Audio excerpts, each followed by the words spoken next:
Good evening. Welcome to American Hammers TV, part of the American Hammers Network. We're so glad you're with us on Wednesday night during the international break when there's nothing going on. We're glad you're here anyway. Look at this crowd. This is a crowd. There's going to be a lot of shouting tonight, and there's going to be a lot of profanity probably. Absolutely. There's going to be a lot of guys talking over each other, but that's okay. That's the way we like it. We wouldn't have it any other way. Let me go around and see who we've got here. We've got Chris for the first time in quite a while. Chris, who does our post-match show with Irish Tommy. You're back in Pennsylvania, right, Chris? Yeah, I've been back for a bit now. Home stretch of grad school, a little over a month left, and now I'm just on the job hunt. So is that all? Really? Just a month left? That's great. May 16th. May when? Say it again. May 16th is my graduation date. Wonderful, excellent. Well, I'm really glad to hear that. That's fantastic. We'll have to do a little thing for you when you graduate. Well, in the city of brotherly love, of course, it's John finally back on with us. It's been a couple of weeks, John. How's it going? Yeah, good. I haven't had my leaf fix in a little while, so I decided it'll take you a little while to get over it after this. Okay, that's how that works. You know what I mean? It's like being hungover. James, a proper Cockney in East London. How you doing? All good, mate. All good. Thank God the international break is over and we're back to normality with proper football. Amen. Everyone can agree on that. It's a beating, and I hate it. And I don't even think we should have had one with all the health issues going on. But anyway, it's done now, so it doesn't matter. Charlie,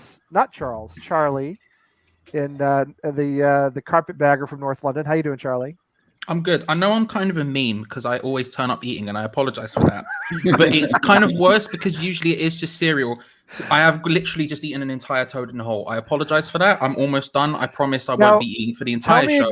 Tell me again what that is. I can't remember. I was going to say, I've never heard of that. Yeah. So a toad in the hole, correct me if I'm wrong, English people. It's basically a giant Yorkshire pudding with just sausages shoved into it. It's beautiful. Okay. That's pretty good. Gravy or no gravy? I'm a usually gravy, obviously. Today, as in this is my dinner at just gone 2 a.m. No gravy, because this is what I will say to you, John, is this is what was clean to use. That's why I'm eating this. So there was no gravy, unfortunately, but a gravy is the optimal way. Clean to use? Your food was clean, or the thing you're eating it off of is clean? No, He's gone handheld, Lee. He's gone handheld. And he I'm didn't gonna say, the last time I saw you in any way, Charlie, was your picture you posted on Twitter of you eating a McDonald's apple pie. Mm-hmm. Yeah. Which apparently, I don't know if they're like they were in the 80s when I was a kid, but it used to be those things were atomically hot inside. You'd have to like cut it open and wait for like 45 minutes. Lee, you just can't compare UK McDonald's to US McDonald's. Is that right? I've never been to one of these. It is completely different. It's cleaner. Yeah, well, that's much hard to be cleaner than our actual McDonald's physical here. restaurant is very clean. Is that right? There's a YouTube page called, I think, Business Insider, where they've compared UK and US. Yeah, that's what I'm talking about. I'm not talking about the bathroom. I'm talking about the fries. The fries here have 20 ingredients, and in England it's 3. Yeah, it's 3. Well, that makes sense. What's going on there? Well, anyway. We like our high fructose corn syrup and everything, and you know how we are. I'm sure that apple pie was delicious in comparison to what we have here. Look, they're beautiful. I never had one before lockdown for some reason, and then I've got into them at lockdown. They're a beautiful thing. But Lee, I can at least attest it was molten hot. They're crazy. To bite into one of those things, I mean, seriously, when I was a kid, to bite into one of those things, you don't bite into it, you knife into it, and then you walk away. You know what I mean? Do something that takes a while, and then come back and have your apple pie, because it's crazy in there. I once waited for about an hour at McDonald's in France outside of Paris. I played in a football match. It was like journalists versus PR people, and I was with the PR people at the time. And after the match, we wanted to go get some food, and we were like, we're out in the middle of kind of a suburb that wasn't really close to anything. So my French friend says, let's go to McDonald's. I'm like, okay. We waited an hour in line at McDonald's, and I'm like, I don't care what they have at McDonald's in France. It's never worth waiting an hour in line at McDonald's ever. You know, but anyway. What's done? Did you get a Royale with cheese, Lee? I got a little Big Mac. I got a little Big Mac. Yeah, Royale with cheese. Yeah, exactly. I probably did get a Royale with cheese. In all honesty, it probably was something like that. That place was packed. I've never seen anything like it. It was jammed. Anyway, in our nation's capital, Kostya, how you doing? I'm great. I'm drinking a LaCroix, which is a bit like an IPA, but with no alcohol in it. Correct. Oh. But can I just tell you? Yeah, Everybody it's pronounces it- terrible. People pronounce it LaCroix. I know they do. It's really LaCroix. Like Yeah, Christian it's LaCroix, LaCroix. darling, LaCroix.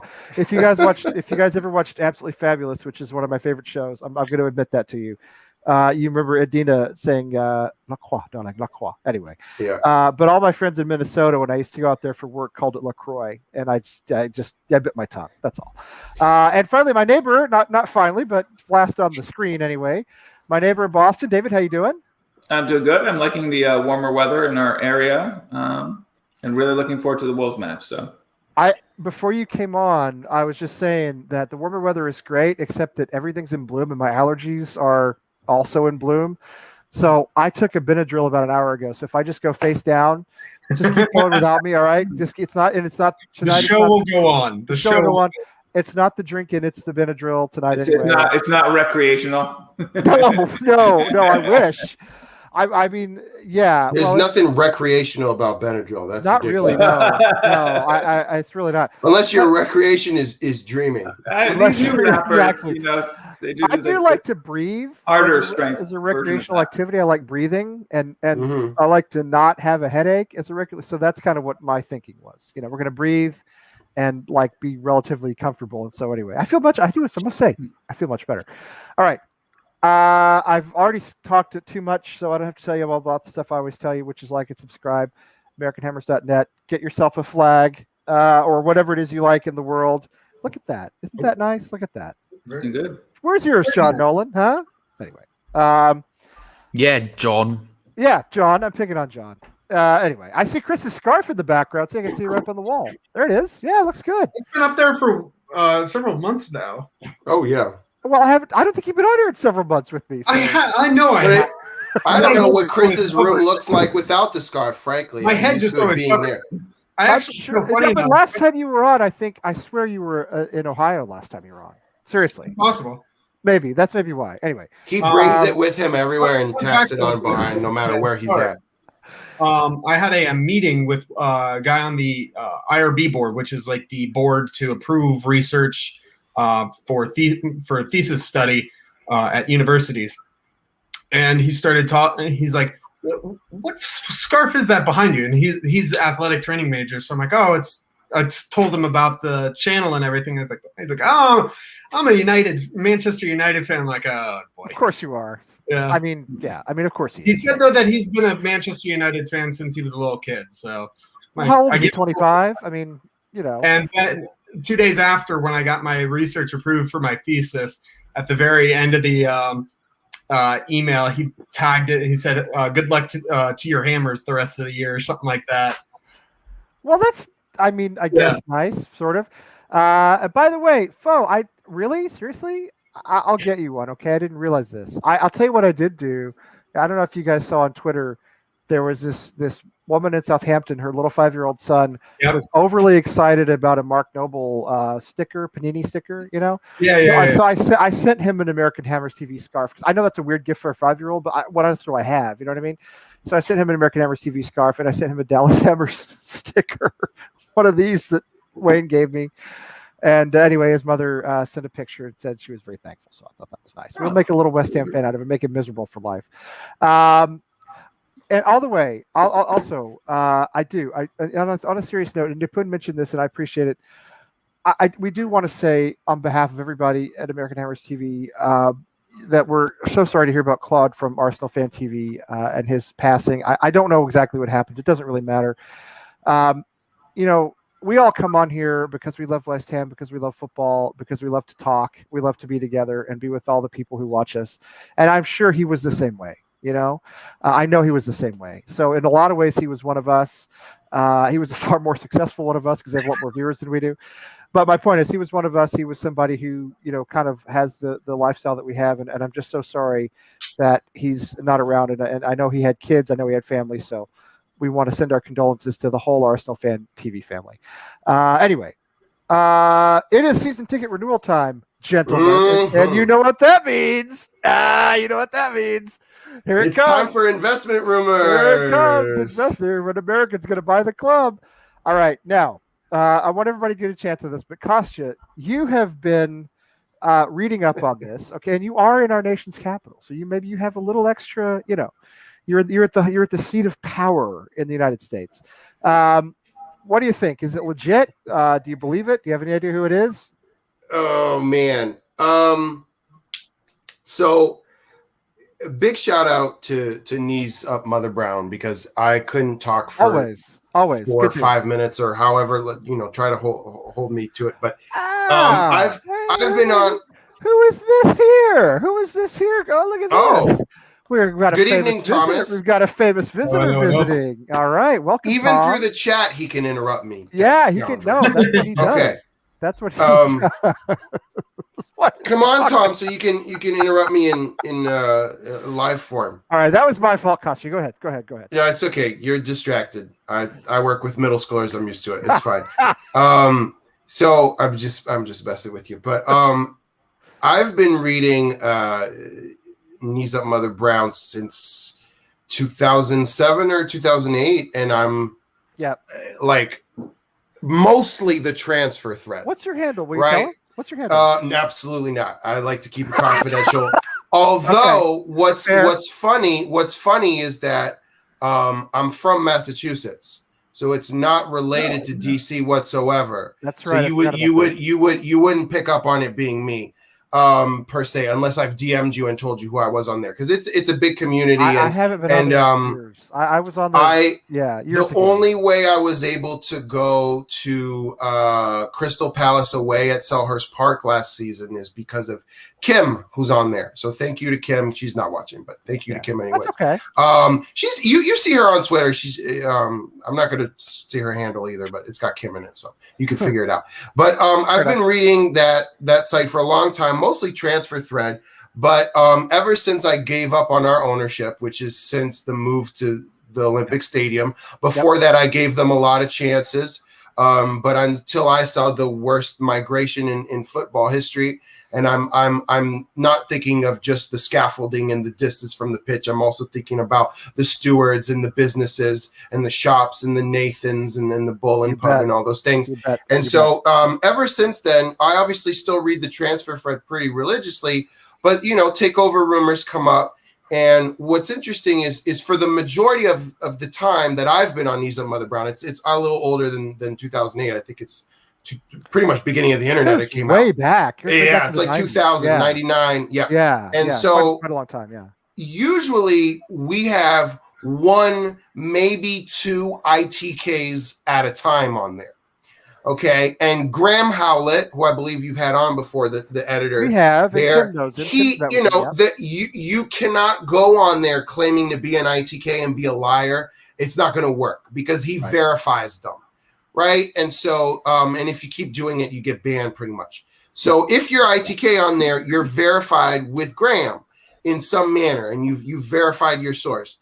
And what's interesting is that recently, very recently, I would say this year, when it comes to takeover talk, transfer talk somewhat, but takeover talk, we've got like 4 or 5 now, all confirming the same story. And that's really unusual. And that's what's made me feel like this thing really has legs. And the other thing is it? Most of them are That's too cool. Well, most of these guys are too young to get that, but I appreciate it. Anyway, I vaguely get you that. Get it. Because I teach history, but it's obviously not my time. Right. But I know what that is. Anyway, and the story is and look, I don't think X watches, and I am in no way. So? Oh, you know what? I don't know, man. He does sometimes. I know for sure he does sometimes. Does he? Okay. So X put out someone put out X's words for him, and he came out later and corrected it. So he has a Patreon now, and I'm listening to West Ham Way, but from my understanding, there's exclusive information released in another manner. right? Like on somewhere through the Patreon, maybe there's a bonus show, or I don't know, because I've listened to West Ham Way and he doesn't always do as much rumors and stuff. So I think he saved some of it. And so it's done a grapevine thing where he's saying, actually, it's not really that imminent, and you're making it sound like it's like the bid was put in today, and really it's like pending. And what I find interesting is that, and I'm assuming here, and so I don't want to speak for him, he's got to be talking to someone different than the people talking on KUMB, because they're far more assertive and detailed, and they don't say a bid is coming. They say we've actually had multiple bids turned down from an American consortium. And the one that I've heard that, I'm hearing a lot of negative talk about Americans on Twitter, because they're like, oh no, we don't want to yank. We don't want to yank. Look at what happened to Villa. Liverpool is champion, but they've had issues in the past with Fenway Sports Group and whatever, right? I don't think you would turn your nose at CAA, which is Creative Arts Agency, I believe is what it stands for. And I think it's like $20-30 billion valuation, at least, that company, maybe more. Right. And that's the one that I heard linked. So all of this is hearsay, and it's me translating what I've read over the course of months. But it's like 4 or 5 different guys who are all confirming the same information. And the bids go something like 400 mil, 450 mil, 500 mil, all turned down. And so when I saw that tweet from X, I thought to myself, maybe 550 is next, or maybe they're going to match the 600 that Sullivan apparently wants. And the latest thing, I said this on a couple weeks ago because it's older information, is that David Gold and Karen Brady said, yeah, we'll take 500. And Sullivan said, I'm majority owner here. No, I'm holding out for 6.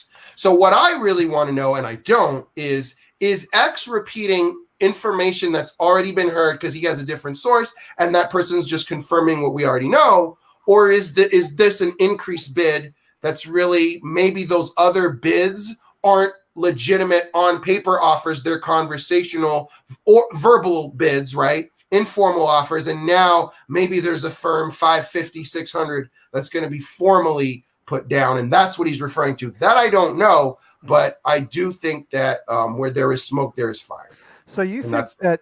So based on what you're reading on News at Mother Brown, you think that maybe it is more imminent than X is letting on, or the next maybe. And there's a couple guys saying that there's an Arab group that was interested, maybe a Chinese group that was interested, and talking, but that's interested.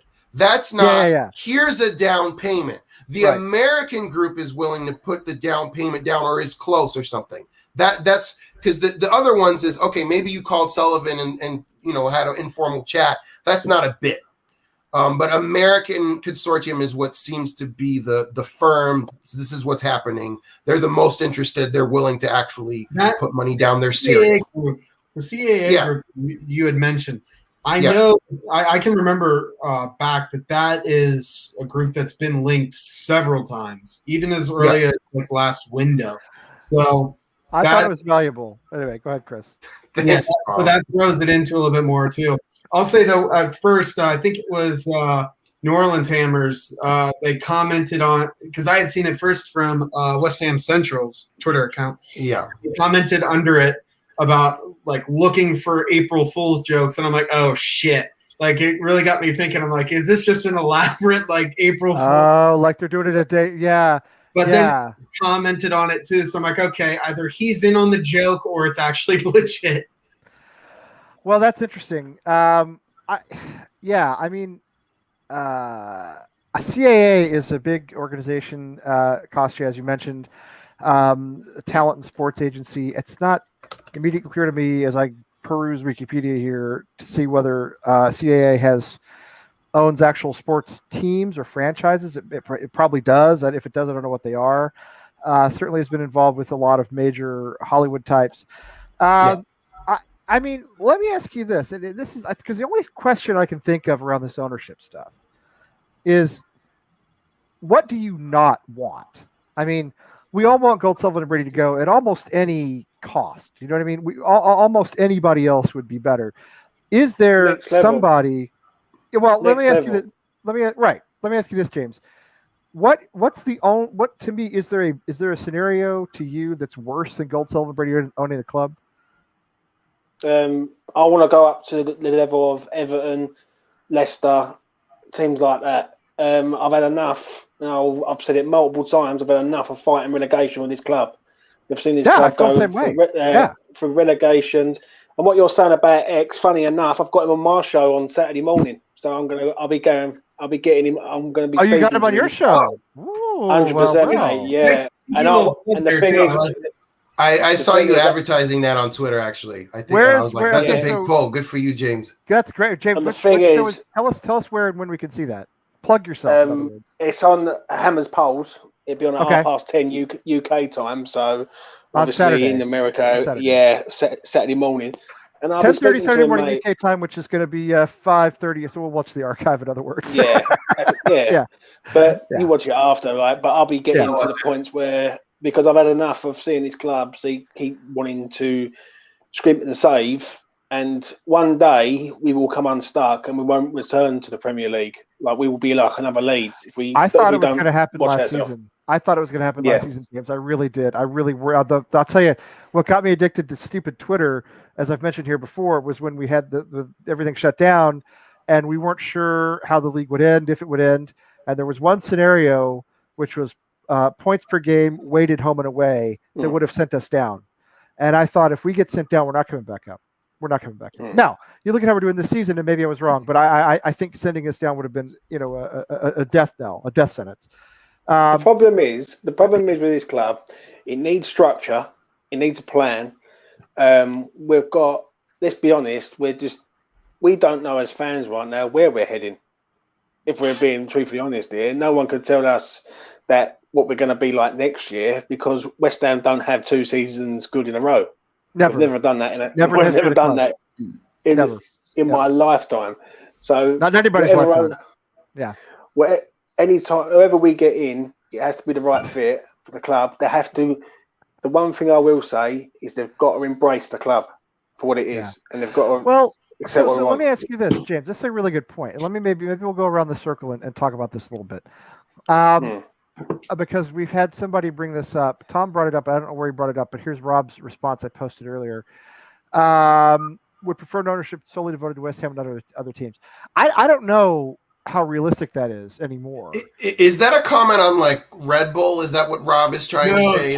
Tom had commented earlier saying that that a lot of issues with American owners is that people they take the soccer side of things and then take the money and put it back into their American teams. Well, they're not putting it back. I'll tell you, this Fenway Sports Group is not putting it back into the Red Sox right now. But anyway, Surely that's no.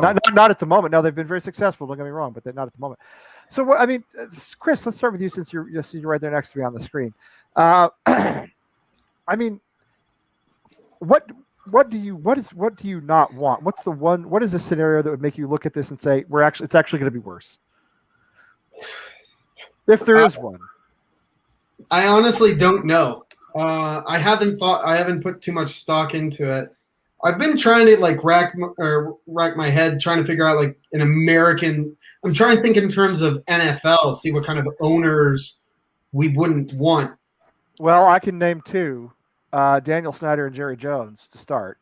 Well, Jerry Jones for you just because you have a because I hate that, because I detest the man. Yeah, because Jerry Jones, the amount of money he has, I wouldn't mind it, but Daniel. I wouldn't mind the money, but I wouldn't like the way he would run the club. He would run the club into the ground the way he has with the Cowboys. The club would be valuable, but would be like bottom of the table, fighting relegation all the time.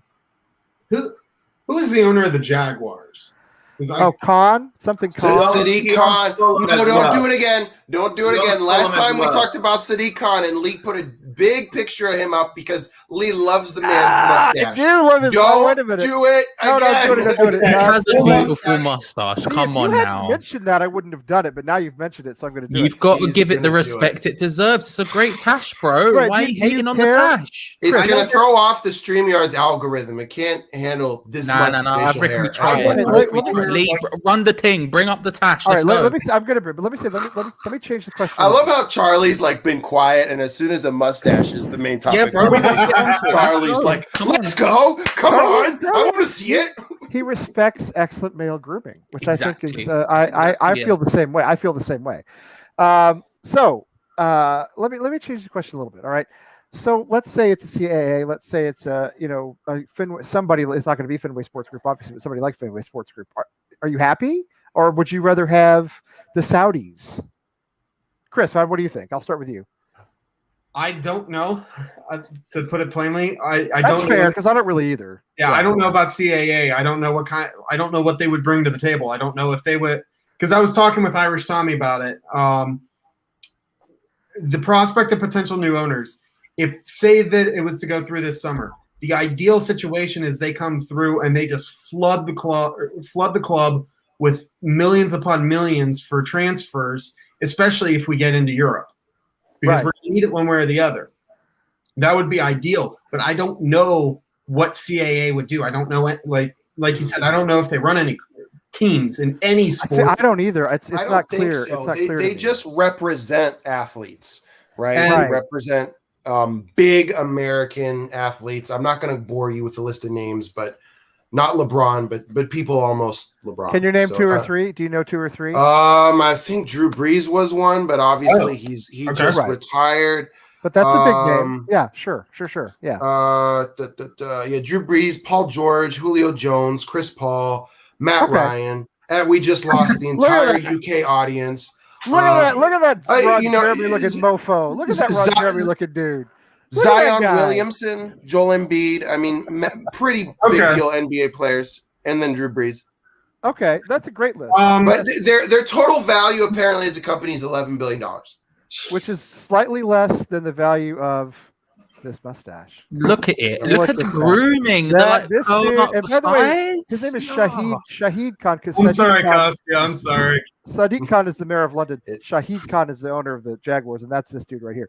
And Anyway. importantly, his son Tony Khan is the owner of All Elite Wrestling, which is on right now on Oh, is Dynamite. that right? TNT. There Oh, you I didn't go. know that. It all Okay, spins well, and that makes roundabouts. It's all stuff I'm interested in. It's also if you're Look at that interested. Tash. It's really just the Charlie Walsh show most of the time. Look anyway, at that we do this. Tash. John, Juan, you know what? Actually, wait a minute. David, you've been sitting down there very patiently, all the way down at the bottom. David, tell me what you think. Would you be happy with a FSG style ownership or a CAA type ownership? And I I haven't.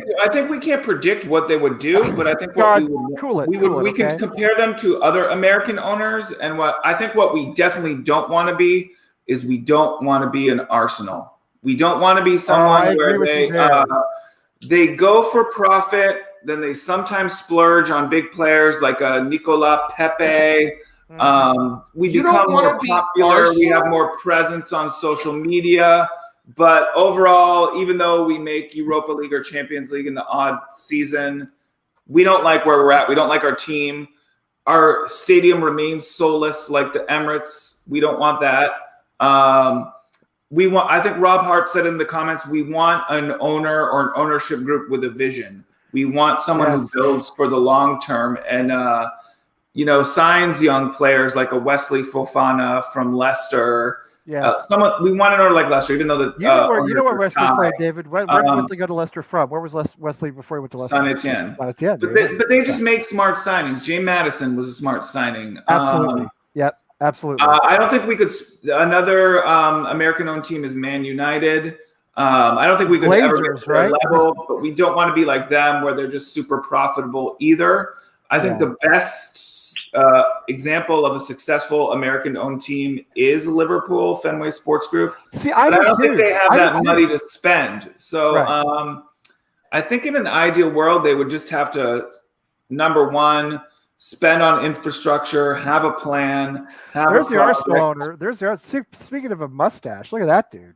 Whoa, that's Not as good, but still a good. It's still a solid. It's solid work. It is These solid guys work. are so rich. How do they look like this? Like, I can't they know, get about but you- 40 years, but You lob in the flipping the glasses in there as well, which are a little bit too small I for mean, his face. can't I they like appreciate look it. better? These guys are billionaires. This is the best they can look. Anyway, David. Yeah, I- you want to see a picture of a guy who can't dress himself yet being a billionaire? Pull up David Sullivan. Jesus Christ.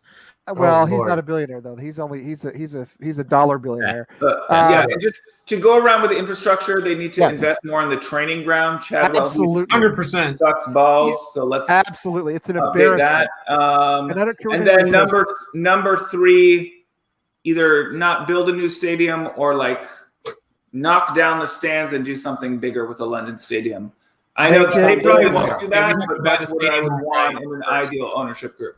We would have can't to do it. buy the stadium outright first, unfortunately, Yeah. since we are. Yeah. Which I would like for them to do. You can't Yeah, do it. yeah, You can't. regardless. But Yeah. it's bleeding money, so we would get it at a discount because it's True. the Newham Council can't afford to continue charging the taxpayer for upkeep. They can't, and it's a political issue. So it's eventually going to be available at a discount. I mean, why wouldn't you, Tom? The reason is, if in order to see the bottom half of my screen, I have to move my laptop. I have 3 screens. I have to move my laptop screen down. That's why. Anyway, David, those are great points, especially the vision point. I like that a lot. Listen, say what you will about Fenway Sports Group, okay? And people complain about him here all the time. But the Boston Red Sox went 86 years. You know this, David. Everybody here knows this. Went 86 years without winning a world championship. They've won 4 in the last, 15 years? 4 since 2004. Well, that's more than 15 years, but you know what I'm saying. They won 4 in 15 years. Their NASCAR racing team has been very successful. Liverpool have won the Champions League. Liverpool have won the Premier League title for the first time ever. Say what you will, they get stuff done. All right, they get stuff done. You show me an owner like that, if a CAA, somebody like that steps in and can do that for us, man, I take that in a heartbeat. All right, Nolan, since you were complaining, you're the squeaky wheel. I'm going to grease you. What do you think? No, I was only messing around. It's probably easier to say what I want than what I don't want. I mean, the easy answer is I don't want bad owners, and that comes in many forms, right? I mean, it comes in ones that don't care about West Ham, they don't care about the history on the pitch, they don't care about the fans, anything that reflects the current owners that we currently have in many regards, ones that want to throw away the badge and throw away the history, throw away the stadium. I don't want any of that. I don't want any owners that come in and aren't going to actually open their wallets up and spend. I don't want owners that are going to come in and not give a shit about the academy. I don't want owners that are going to come in and completely strip the club of all its assets. I don't want owners that are going to come in and get rid of Declan Rice and the core of the team. So it's probably a lot easier to say what I do want. And I think Dave mentioned it before, right? Leicester, that's probably the best example that we can get. James is here. James, yeah. my friend, how you doing? That's my buddy James from Lowell, right down the road. David, that's our neighbor James. He lives down the road. Nice. He's a good dude, my buddy James. Anyway, John, yes, James, you were applauding. What's got you clapping? Absolute bang on. Everything that John has just said, absolute. I can't not disagree with anything he's just said there. It's exactly what we want. We want successful. We want to be successful, but we've got to be led the right way, and they've got to respect the heritage, the history of what we represent as a club. We're old school, you know what I mean. And John said everything. What I agree with John, 100,000,000,000%. The only thing I'd add to it, James, honestly, so I want owners that want to come in and respect that history and tradition, like we're saying, right? I also want a professionalism that we haven't seen before at West Ham. Because we just don't have it. I want competency. I mean, that is the level that we're at right now. I just want competency from the boardroom the whole way down through to how the academy is run, how transfers are done, how we should have a director of football and a culture built around the club. I just want competency. So I don't think that's asking too much. The people that are going to come in are obviously going to have some money. Let me ask this though to everyone here right now. I'm sorry. Can I break in just half a second? Half a second. Chris has to go in just a minute. All right. And I want to, before hold your question. All right. Because we'll get to it. Chris, I know you got to go like really soon. Anything you want to jump in and say before you go? Just to give you a shot. Well, all I'll say is looking forward to the Wolves match. I'm glad that the international break is coming to a close. And yeah, I'm sure it's going to be Irish Tommy and I. If not, it'll be Kate again. But join us in the post-match show on Monday. Not exactly sure what time it is. And for anyone who didn't see it, by the way, Tom is asking for the link to jump in so he can replace me. Okay. 3:15 Eastern. I don't know if I know how. I'll What'd you say, Kostya? 3:15 Eastern. 3:15 Eastern. Okay, so the post-match show would probably be around 5:30 or Eastern Standard Time, so about 10:30 UK time. Should be fun. I'm hoping for a good match. Declan's been on a roll, so has Lingard. So, and just about everyone else. So looking forward to a good match. Thank you, Lee, for having me on. Hey, Chris, it was great to have you here. Really appreciate it. Always good to have you. And, Yeah, give us a quick score prediction, will you, before you go? 3-1, West Ham. Okay. Okay, good. We'll get to that in a minute. But yeah, always great to have you on. Good luck finishing grad school, okay? Yep, Got it. thank Yeah, you. hopefully you'll see you before I'm sure then. I'll be on before. I'm sure you'll be on before then, too. Yeah, all right, cool. Take care, everyone. Have a good night. All right, Yeah, man. awesome. Good night. Awesome. Thank you, Chris. James, go ahead with what you were saying. Basically, what it is you've got to look at this now. Is we need to build, like, look at Leicester. If you go back to when Leicester won the league, a year before they won the league, they was fighting relegation. And look at them now; they're top 4 contenders. They're breaking in that mould. They sign well, they sell well, and that's how we should be. At the end of the day, we're a big club in London. We're miles away. Miles, and I'm going to be real. We're miles away from the top 6 in regards of budget. Of course we are. Yeah. In regards of team, you've only got to look at our bench. We've got 4 under 23s and 2 goalkeepers. We might. I hate to say this. We might find that out in these last 9 games. I hope not. But if we don't find it out these last 9 games, we're going to find it out next season because this is not sustainable. Not with our thin squad. It's not a sustainable run that we're on. No, and it's thin because it's been made thin, like on purpose for wage cutting purposes. That's like correct. I'm not That's totally correct. sure. You can't hide behind the financial fair play BS anymore because it's about to expire. No, but like on paper, it's about to expire. So he's not going to be able to say that in his stupid little Talk Sport press conferences anymore. The twit, and there's Tom. Welcome, Tom. I'm in the middle of my next soliloquy, so if you'll give me a moment, look at the light on Charlie's face. Charlie is like a little schoolgirl over there with glee. Well, they are best friends, so I know they are. And they're on the big channel. They're on Hammers Chat. So we're honored to have both the of these big guys show. with us. Well, but let me get to my little metaphor here, which is a fan and ownership relationship is very much like a husband-wife relationship, except that you can't get divorced as the fan. Only one person in the marriage can have the divorce, no matter how much you are abused.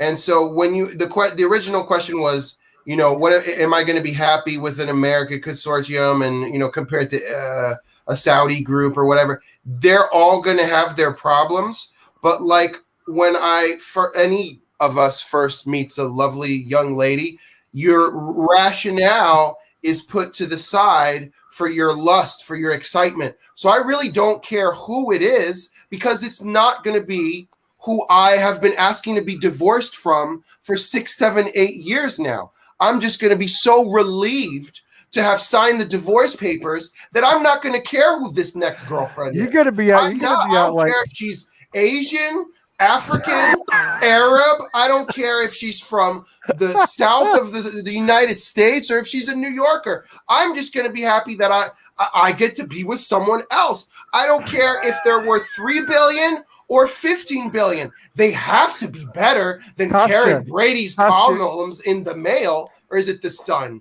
Excuse me. The problem is, right? Whatever. Seriously, I don't give a shit who it is because if they can afford 600 million pounds, they can't be like totally crap, right? They might have their priorities wrong. Maybe they're a Arab prince or king that beheads people, but I know that they won't stiff us in January when we need a striker to go Europa League. When they say,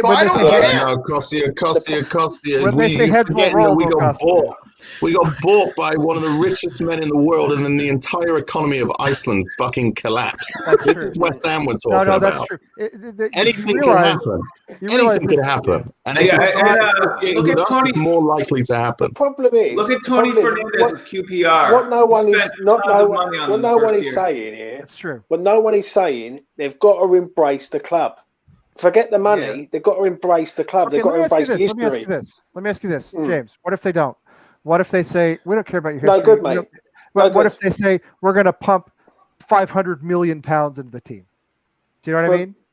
I mean, if At they the said end we're of the going day- to buy you at the end of the Ronaldo, day- Messi, Lewandowski, and all the whole academy from Yeah, but Barcelona or whatever. I'm not being funny. I've heard enough lies over the last X amount Well, of I years. know, but the I'm last just saying, thing I what know if it's legit? I mean, Nah, nothing's legit Nah, in 'cause football. the consortium isn't going to have that amount of money, Lee. well, Yeah. probably not. I mean, Right, probably. what not. I'm But saying Tony is Fernandez they've example got to was really good, though, David. Yeah. they've got to embrace the fans. They've got to embrace the history. They've got to embrace the culture of the club and what it means to the fans, right? And then once they get the fans on side, every fan will back them up 1,000%. And the moment that they start promising things that they can't match, that's when the fans will turn. It's exactly what happened with GSB. They started promising us Harrods like people on Poundland prices. And I'm sorry, but Well, when let me you've ask got you a this. Poundland So- budget, it does not work.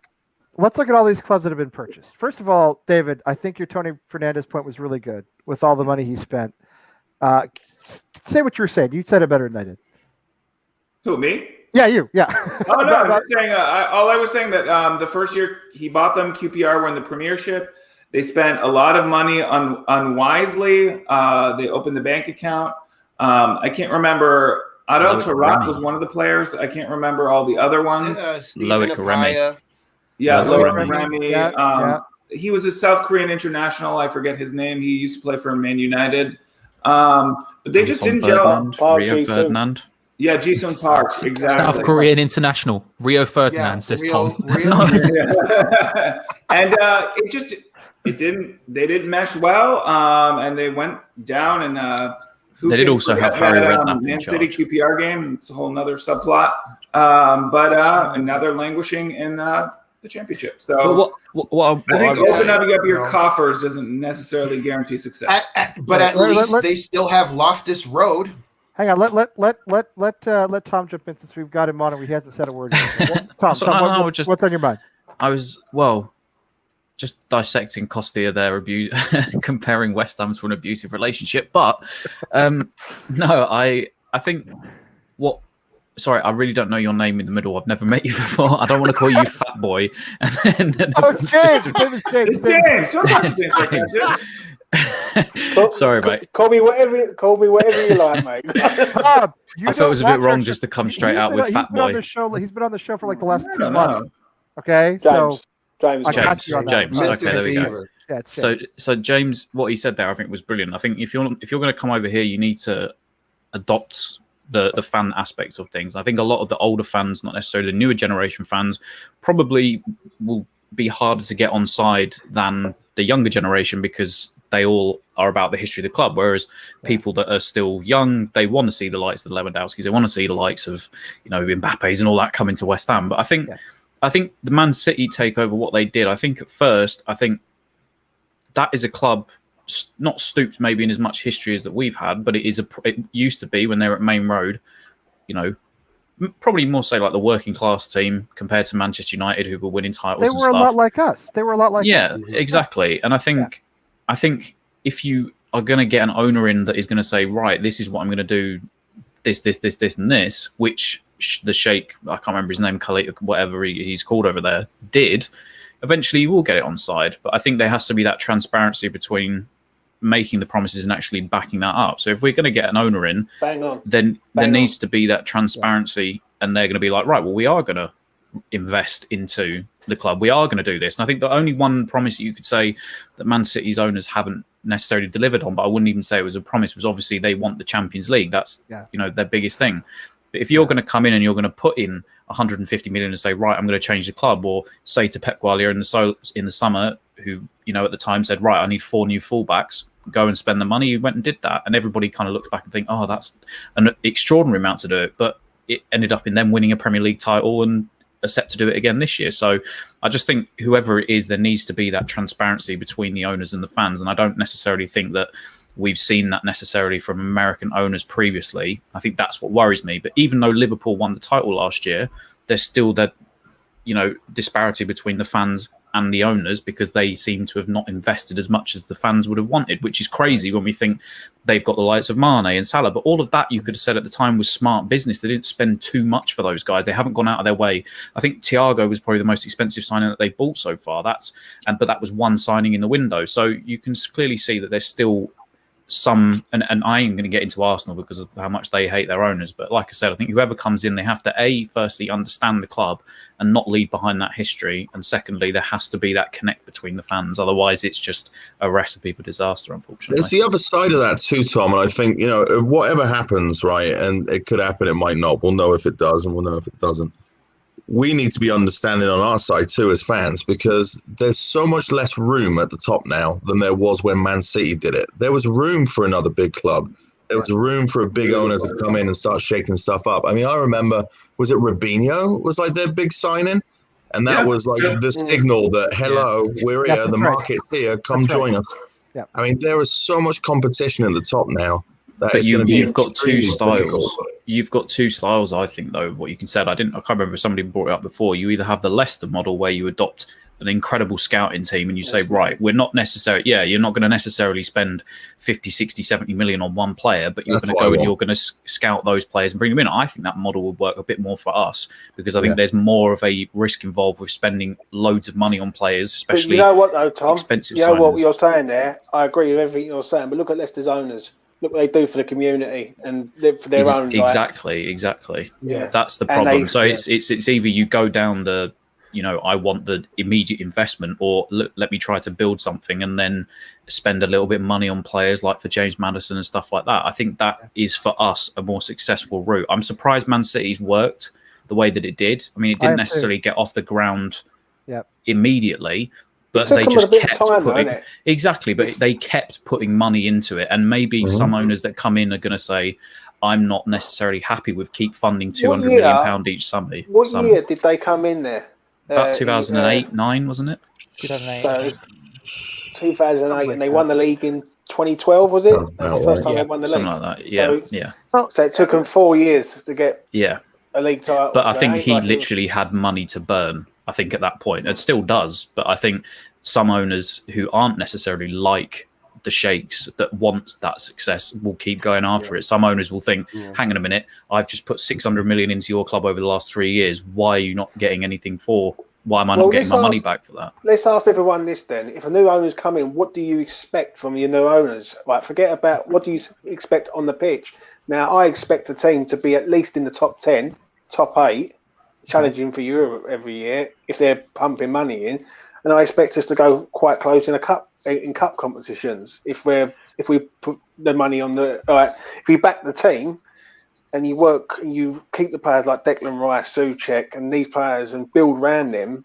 That's where I expect us to be, because we're miles away from competing for the league. We're miles away from the Champions League.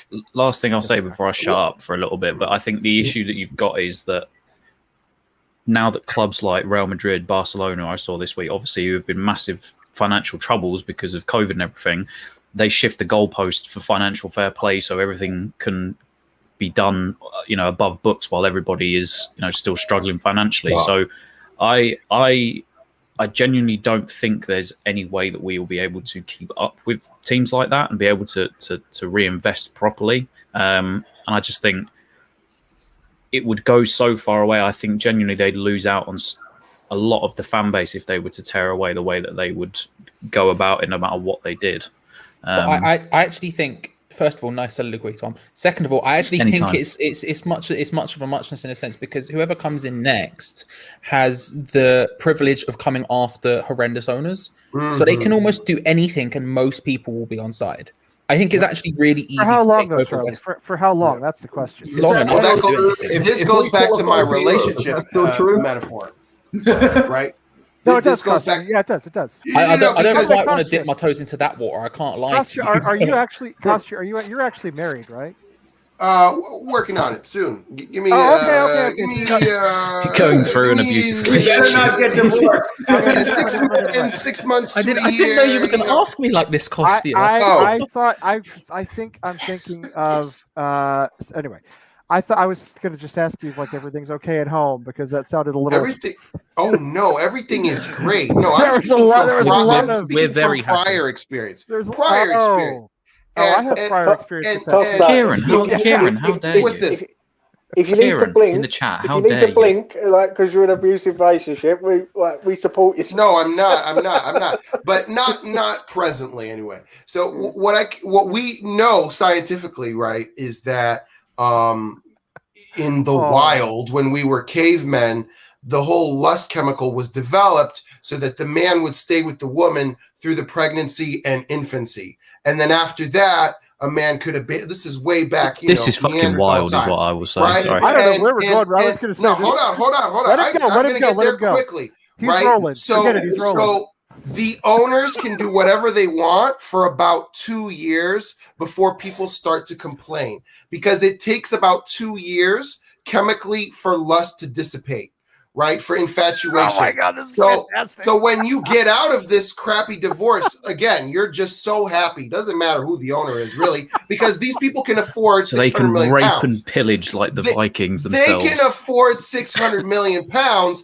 They can afford to help to to do rape something, and pillage for 2 right? years. And back to bringing things back to reason here. I would actually much prefer they invested in the training ground and bringing the seats closer to the pitch or rebuilding the stadium than the actual transfer market, because I think that we actually have very reasonable minds right now buying people like Suchek and Bowen and Sufal. And if you hire a couple more scouts, you can bring the academy back and invest there and build players through the youth system like we have with Rice, Ben Johnson, and you actually invest elsewhere. And that's really what I want to see. But that's More so exactly than like Robinho, That's I'd rather exactly see- the Leicester City model, though, because That's at- exactly at- what I want. Yeah. at first it is let's have a proper scouting department, not just the one scout, and invest properly, and then you can go ahead and then you can go and build This is Costa just going off. the infrastructure of the club. Like that brand new training facility that they put in there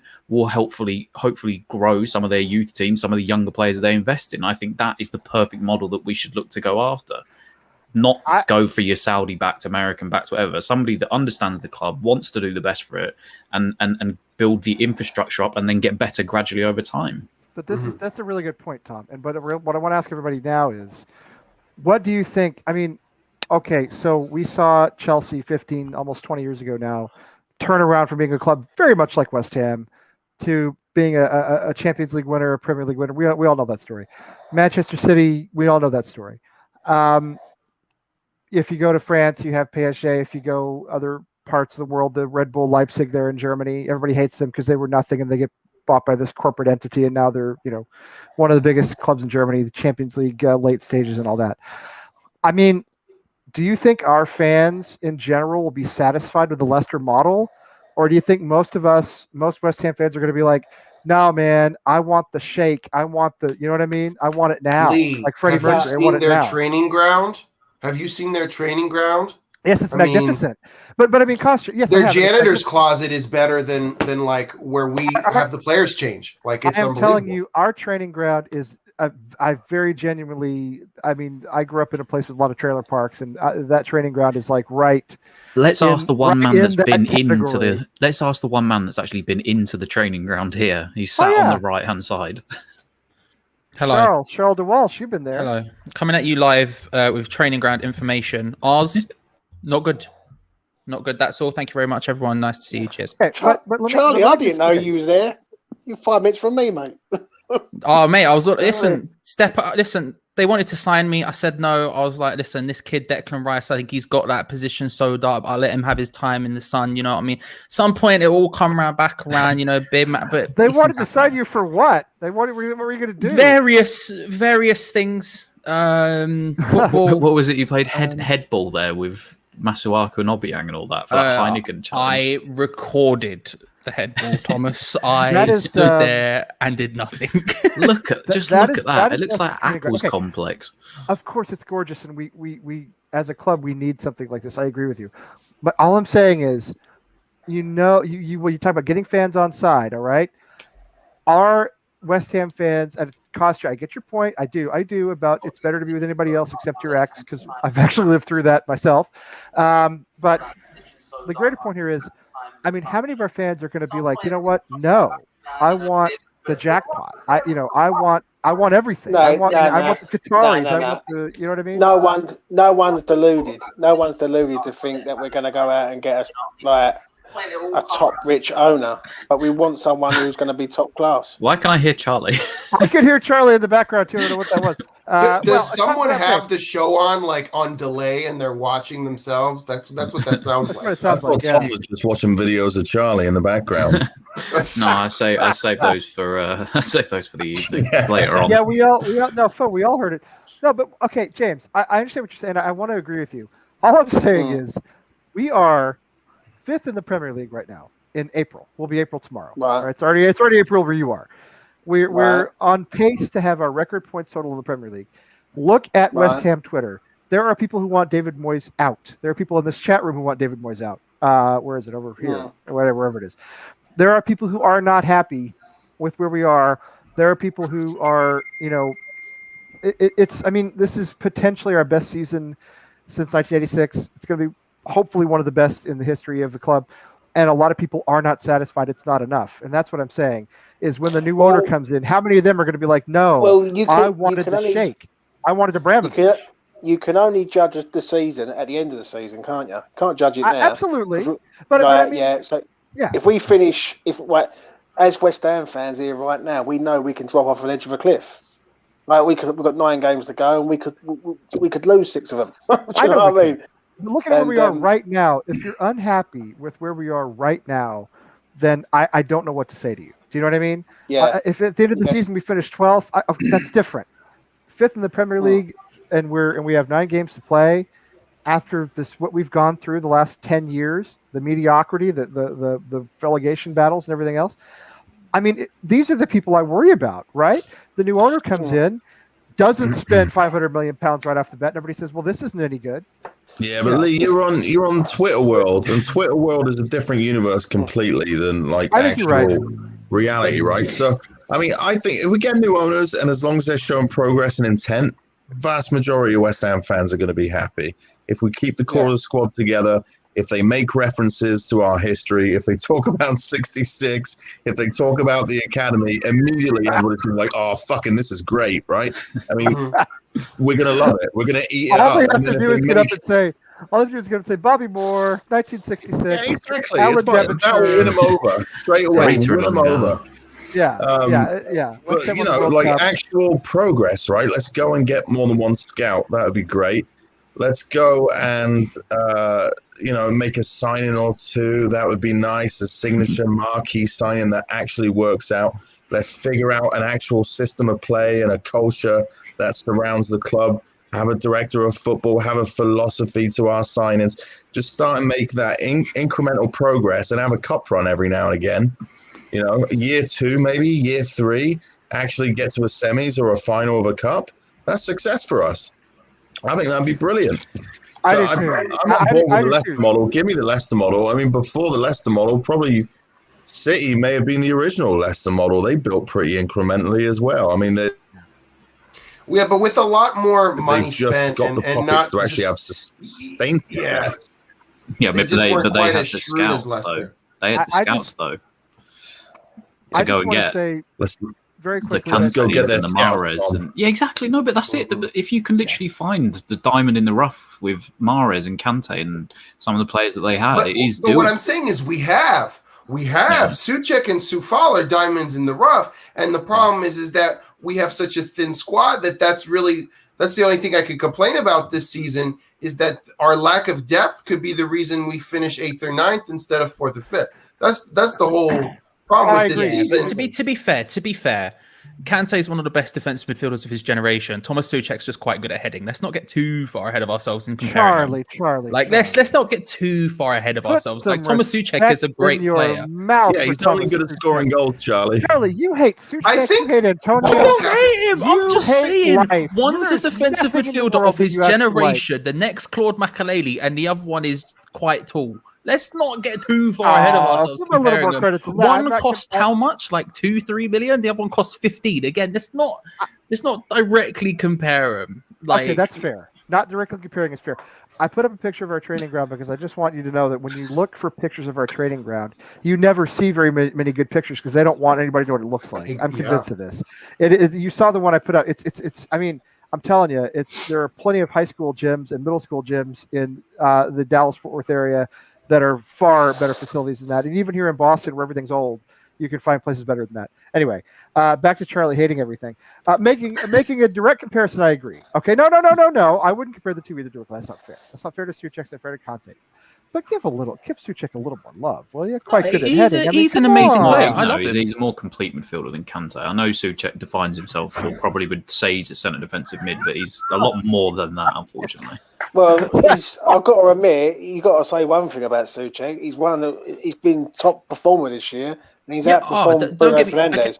Just to defend myself ever so slightly, I think Thomas Souček's been the best player at the club this year by a very wide margin. I rate. No, I'm not going to say that. So you hate Declan Rice now too. What he was about to say was I rate Thomas Souček higher than Declan Rice this season. I don't rate him high. This season I do, but he's not as good as him in general. He's got a lower ceiling, but he's very good. He's incredible. Thomas Souček is the second best player in our team.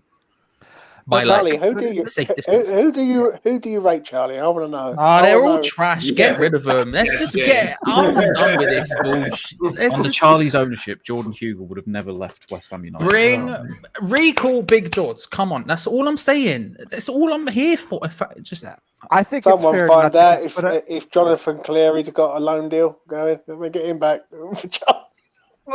Get old Jonathan Cleary back. He's done all right. Out of all he's done better than Zaza. Caleri's had some goals actually, and so has Tony Martinez. And I don't know if they would do it in the Premier League, but they've done all right since they left. On the point of us having a thin squad though this season, I think that was more to do with the fact that David Moyes just wanted to what he perceived to be the weak links or the bad eggs almost, the players that he couldn't trust to get out the door. I still don't think he's done with doing that, but I know we obviously don't have or necessarily a big enough squad or players that he trusts, but I do think given the right amount to spend, I would like to think that somebody like David Moyes wouldn't be somebody that wants to go gung-ho and spend 40-50 million on a player, because he never did that at Everton either. So I think, and I've said this for so long, I think going back to last summer, I know I argued with Jazz about this multiple times, because he said that everybody's David Moyes out, but I think David Moyes brings that stability in for the next 3 to 4 years.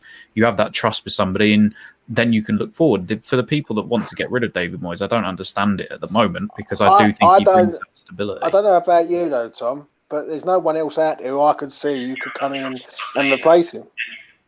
Yeah, but that's the thing is, again, if you go on Twitter, and I love going on Twitter because there's always drama happening somewhere, but they're just the people that support us, especially the younger generation of fans. I don't think that they have a clue, because they'll go, oh yeah, let's just go get, who was it, Haller's old manager that we wanted, Kovac was it, or something like that? Kovac, it was like, oh yeah, bring Kovac in, you'll get the best out of Haller, or get this person because he'll do this. Oh, Julian Nagelsmann, let's go for him, or Erik ten Hag or something. But it doesn't necessarily work like that. I don't think we're in a position that we can move on from somebody like David Moyes just yet, because we need to bring that stability in for a while. Our fans say that about everything, so I've never understood that. Now we got Sergio Aguero leaving Man City, and everyone's like, should we go get him? That's the thing, isn't it? It's just fucking ask him if he even wants to come. What are you talking about? Should we go get him? Not a chance he's coming to West Ham. As if we have that choice, and right? it would be stupid anyway. He's old. Like, what's no? the But point? I think when 200K for what? I think I'd love that. Play another season. Screw you, old man. He could play another season, Costa. He could play another season. He could. Best Premier League striker in history. But I don't want the Joe Hart of the striker position. Like, I don't want Man City's. Zabaleta was fine, but we can't do that anymore. Don't buy anybody over 30. One of the greatest imports from abroad. What's he doing at Pes's bedtime? What is he doing at Pes's bedtime? What are you doing? Look at that. That is Right, Lee you want to talk to 2.0 I've ever seen. Also, while Lee's busy, Ray Borum with an absolutely massive announcement in the chat and just sneaking it in there on the sly. I mean, a massive announcement that I don't know if this is April Fool's because technically it's April 1st in England, but It is that's 100%. hilarious if he's lying.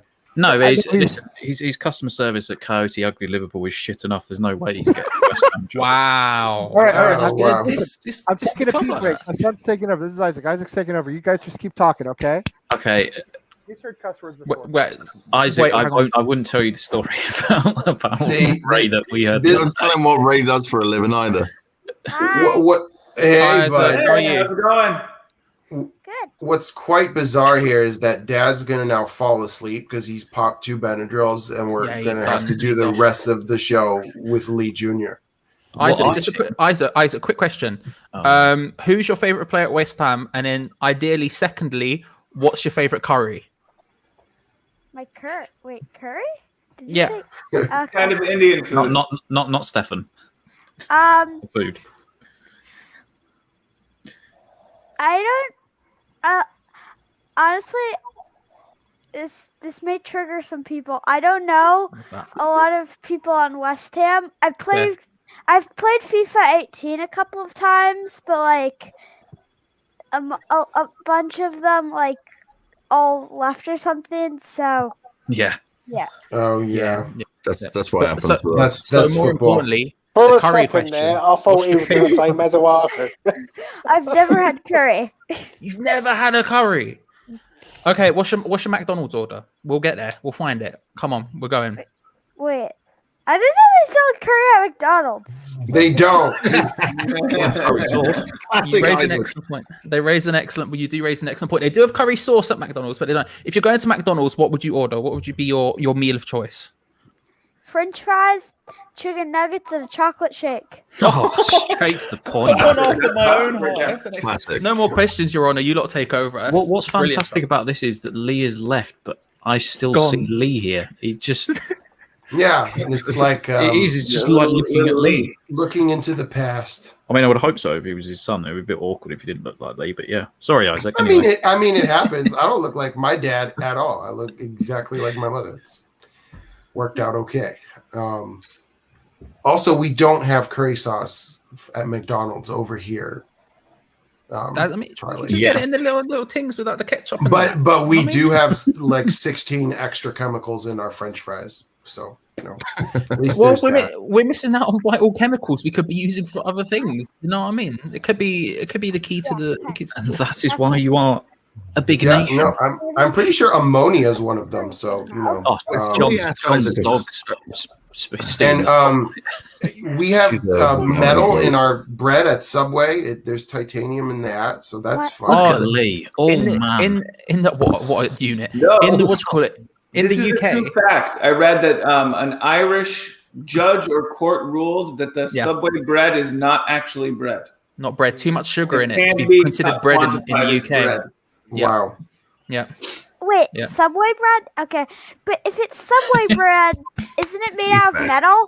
Isn't it? No. It has trace amounts of metal. Don't freak the If poor it boy had out. too much metal, it would kill you immediately. It's Don't just killing freak you him out. very, You can all very see why you slowly. can teach your costume. Isaac, whilst you're here, have No, you ever I'm- heard I'm- of Costia's I'm off soliloquy work hours, about John. abusive relationships and West Ham? No, but actually, I probably would. I wouldn't say maybe the death part. That's a little much, but Where's Lee? gone I again? would tell him about the ingredients. I would go there. Where's he gone, Isaac? He's right here. He's actually like standing in the doorway. Look at you. Look Okay. at what a man. All unit. All right, I have to go back to bed now. Sleep so well. guys, Nice. Oh, Come one on, of you them. Irons. look at that. Oh, Like it's father, just- like son, natural. Amazing. He saw the topic and he went with it. You just give it. He was like, Subway. Hang on, let's talk about Subway, guys. No, dude, Subway Something else. is gross. Okay, where we have raised a good. David knows what we're talking about. A good New England like sub snob. D'Angelo's. D'Angelo's is fine. Yeah, I mean, Yeah, the they Subway. don't have it down here in DC. I miss it a No, little even bit. You I can't like- get a it's good like sandwich in local DC. stuff. You got to go to a local place though. You know what I mean? The Santoro's in Saugus was great, but I don't think it's there anymore. Where did you ever eat, John? I said you cannot get a good sandwich like a deli in DC. You just can't. Sandwich and If pizza. you've lived here as long as I have, you can find it. It's nobody's gonna know though. You have to be local. There's a place way out of the way. It's called Deli City, and it's actually a Jewish guy who came from New York, and he imports the pastrami from there, and it's legit. And that's pretty much the only place. I was there for 10 years, and I didn't find it, but it's on Bladensburg Road in Northeast, across not too far from Gallaudet, and Subway is bad. I'm sorry. Subway's gross. Subway is Get nasty. it in. Hear me Subway out. fantastic in the UK. It's Stinks excellent. in there. The smell of that bread is nasty. All the ingredients are nasty. Nasty. I'm not. I can't. It's right. I'm not doing Subway. So we had some. So Isaac, he's a little shy around like a lot of people, a lot of adults. But we had some tests done to sort of evaluate how he's doing in school, and in his verbal communication for his age, he's placed in the 99.9th percentile. I would Like, expect off the nothing chart. less from your son, Off the Lee. chart for being able to talk. So anyway, very proud of him for that. You gotta respect. Listen, you raised him right. He instantly fit in the conversations. He knew what was going on. I'm just He saying. can totally do it. No, and the thing is, If you fall asleep, I don't think Costa should take over anymore. I think it should be Isaac. he That's what I'm saying. never. He'll be awake later than I will because he never sleeps anyway. He was. I now forgot what I was going to say. Anyway, no. Subway is. No, we're not doing that. All right, so all right, I am listing. I'm listing a little bit, one way or the other. You guys want to talk about Wolves a little bit? Yeah. Game, Will this soccer, be the- football. Yeah. It's only Great animal. 3:15 in the morning. Let's go. Is this our closing topic, Lee? Well, yes, this is our closing part. So I was going to say, He says encouragingly. Four more hours. Come on, we got this, guys. Isaac is a player. He plays soccer. He plays football here. I say How do we jump to that? I don't know. I say soccer, but to distinguish it. But it's funny because he doesn't really like to watch sports at all except NASCAR. And That's not sport. well, it doesn't matter. The only way he knows Let's go off on a tangent. the only way he knows West Ham is through FIFA. All right, because we have a PS4. We play FIFA, but the FIFA we have is FIFA 18.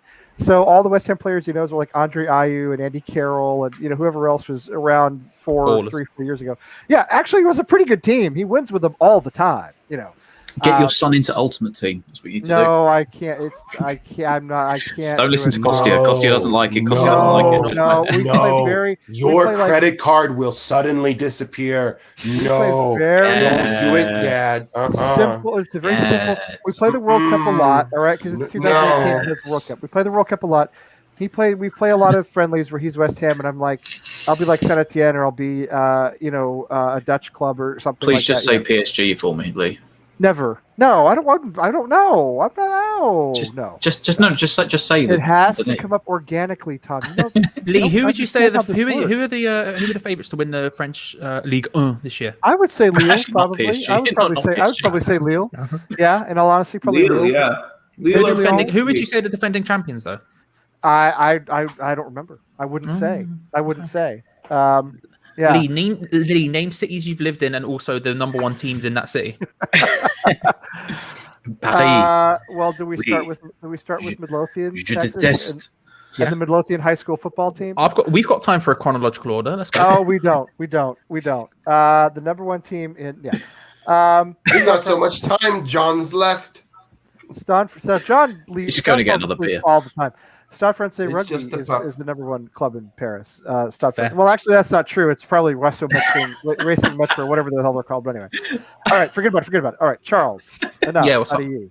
Enough out of you, Charles de Walsh. So let's talk about Wolves. I know it feels as though we haven't played a match in about a year, and we're not going to play another one for many years to come. It's almost a week before we play again. That's crazy. Almost a week. It's Wednesday night. The game is Monday. It's just an eternity. But how do we? There's a lot of private chat stuff in here too that I absolutely like. It's not important. It's just John and I doing small talk that nobody wants to hear on the show Talk live. DC. I think we. By the way, lay it out loud. Come on. I like DC. I think it's a great city. I actually really like it. I've also been to Philadelphia. Anyway, let's, Born and raised. I've been to Philadelphia. Let's talk about Wolves. How do you think we line up? What do you think happens? How do you feel? I know it's hard to get a feel because we're in this international, hole, this ditch that happens once every few months. What did you got? Is that? Oh, it's a vape. I thought you were sucking on a bottle of Tabasco. No, I thought you were sucking on a bottle of Tabasco down there, and I was like, "What is he doing? Is he drinking Tabasco?" Anyway, that's something I might try. What do you think happens? John, give us your because you're right next to me. Give us your Wolves. Charlie, it's the Benadryl. Oh, it's the Benadryl. It's totally the Benadryl. Mate, that's just the every Wednesday. What are you talking about? Live on American Hammers. Come on. Isaac's going to get Benadryl. Isaac's going to get Benadryl pretty soon too, if he's still awake in like 10 minutes. Yeah.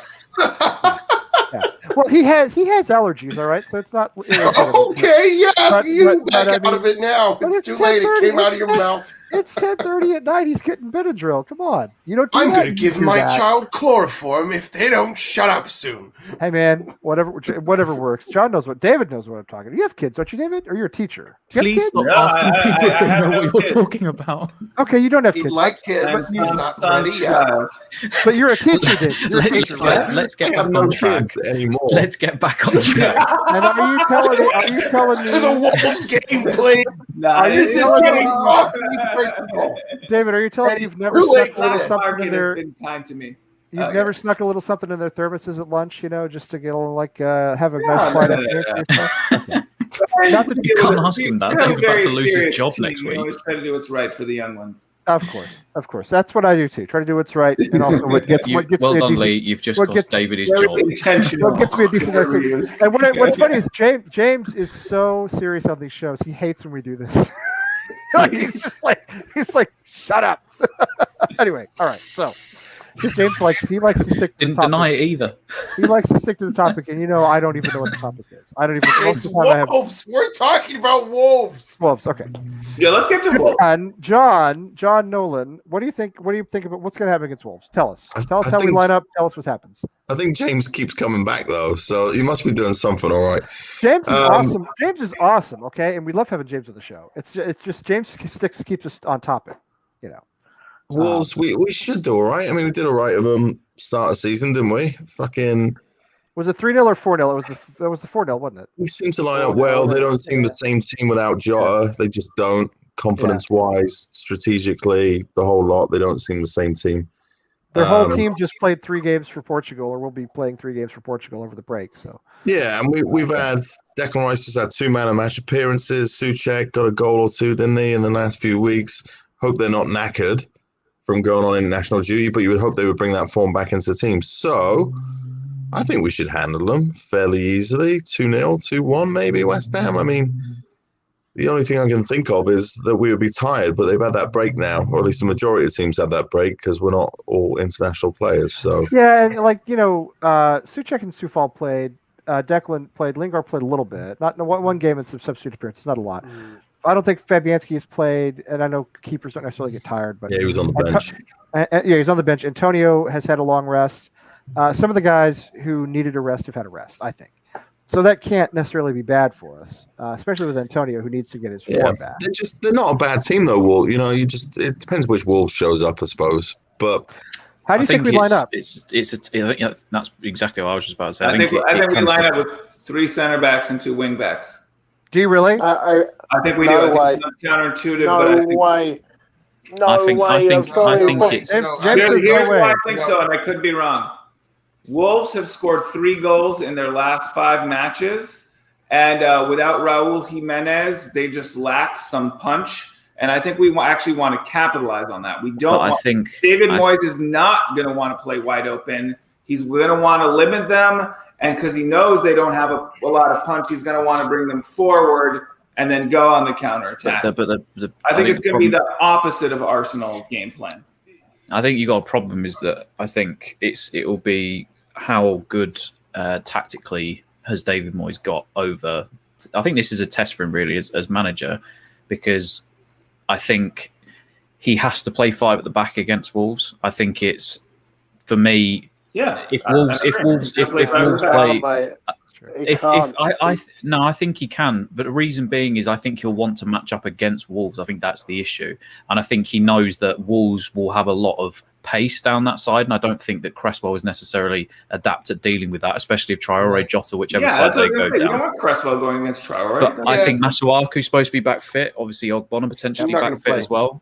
Fornals, I think the key is Fornals. I want to see Fornals. No huge. No disrespect to anyone here, right? But if we set up 5 at the back, I'll be absolutely fuming. We I think that's Arsenal. more of a tactic. I think that's what we're going to do. You just play Fornals at left mid. That's right. Fornals handles the defense. Sorry, go ahead, James. No, the first 32 minutes against Arsenal, we completely destroyed that team with a 4-2-3-1 system. Why are we going back 5 at the back? Why are we? Because that is negative in my eyes. I don't know about anyone else. When you're setting up 5 at the back, James. I think it's positive when you have Masuaku in. I think it's negative when you're trying to makeshift Ben Johnson at left wing back. And I think I don't not disagree with you there. And I think that Masuaku is very offensively minded, and so it's more progressive that way. And 5-back is conservative, and it's not something I want to see, except against maybe Manchester City, unless you have Arthur Masuaku. But even then, against Wolves, like you just said, have scored 3 goals. So I'm actually not that worried about them. They're not in particularly good form. This is a chance to start Cresswell, have regular 4 at the back, put Fornals. Fornals didn't play last 2 matches, as you remember, so he needs to get those minutes under his belt. And then maybe if you're up 2-0, then you can resort to 5 at the back, bring Masuaku in as a second half sub, get him warmed up, get him reacclimated to his partnership with Cresswell, and then do it. But not from the start. I'd go 4 at the back. But I think that you have to look at it from David Moyes' point of view. And I think the fact that we conceded the way that we did against Arsenal, I think that he will want to match up against Wolves the way that they would like to be, which is 3-5-2 or 5-3-2 in defence and going forward, especially doubling up against some of our fullbacks. I think that is a genuine issue for us. Whether or not they can score the goals is another matter, but they will double up on our fullbacks going forward, which will create problems in turn. Yeah, but we have got to understand, though, Tom, that Arsenal are a far better team and better players than Wolves, and Wolves have only scored not many goals. I would argue that we didn't really see the best from the likes of Aubameyang and whatnot, and I think that their best player that day was Callum Chambers coming down the right hand side from fullback, and I think if the likes of Semedo, I thought Eldegaard won the show. Chambers by a country mile created pretty much everything. If Cresswell, let's be honest, if Cresswell learned how to defend and learned to use his eyes and look around, Callum Chambers don't be whipping balls in with no one on him. But I think if we played a different player on the left wing, Chambers wouldn't have had so much joy. But Chambers ran that game. Odegaard came into it. Don't get me wrong, but Chambers destroyed us. Chambers was just. I just think if genuinely for me personally, there's no way that I would want to put Semedo and Neto and Traore and Johnny, whether who plays at left back, or Ait-Nouri against whoever we play there. They swap sides and everything. They will absolutely destroy us from the wing position. And don't get me wrong, at the start of the season when we played against Wolves, I'm pretty sure we played 5 at the back against them then. So if we did, yep. But then we also had Adam Irvine running the show, and because David Moyes had COVID, so we can't go back and start thinking back then. But we won 4-0 against Wolves at home with Adam Irvine in charge. So what I'm going to say David is, Moyes' tactics, though. Yeah, he's still got to run it. If he weren't there, though, mate, do you know what I mean? I guarantee you, Adam Irvine was running it. Do you know what I mean? If we go 5 at the back here, who do we take out then? Because I think like Lingard has to play. Yes. Ben Rama has to play, but he won't play. I think that's the one. If he does not play, there is an agenda against Saeed Ben Rama, because this boy has done nothing wrong. And there's players like Jared Bowen, who has been like an invisible man for the last X amount of time. And except Ben Rama keeps getting. He scored 1 goal. He scored 1 goal in 14 games. He's not been great, James. I agree. He's not been great. I'm with you. Yeah. I think that's the man that he's easily would bring out is Saeed Ben Rama. And that's nothing against Ben Rama, but I still don't think he trusts him defensively, which is why I think Fornals will play and either Bowen or Lingard down the right, and then Antonio through the middle and 2 centre mids with Rice and Souček.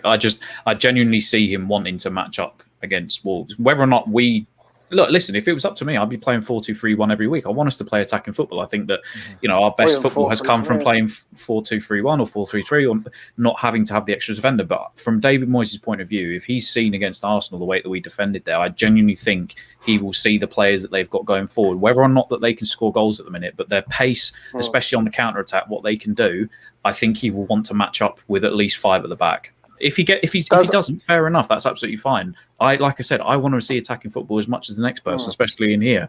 But I'm thinking from a tactical point of view, he will want to match up against them. Does a Bonner come back?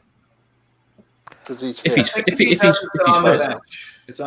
I think he does. If he does indeed make it, I think it's a race for him to be fit. 55, 60 minutes if he's fit enough just to test him out. Yeah, Why but not? are you okay? I get what you're saying, but are you going to substitute a center back? I mean, it seems like a waste. No, but if it depends you on need the to get score. back into the game, exactly. If you need to get back into the game, just switch him out and revert to a 4 at the back and go with somebody else. If Masuaku is healthy, do you think he gets in? He hasn't played in months. I don't don't think Moyes is too conservative. Yeah. Yeah.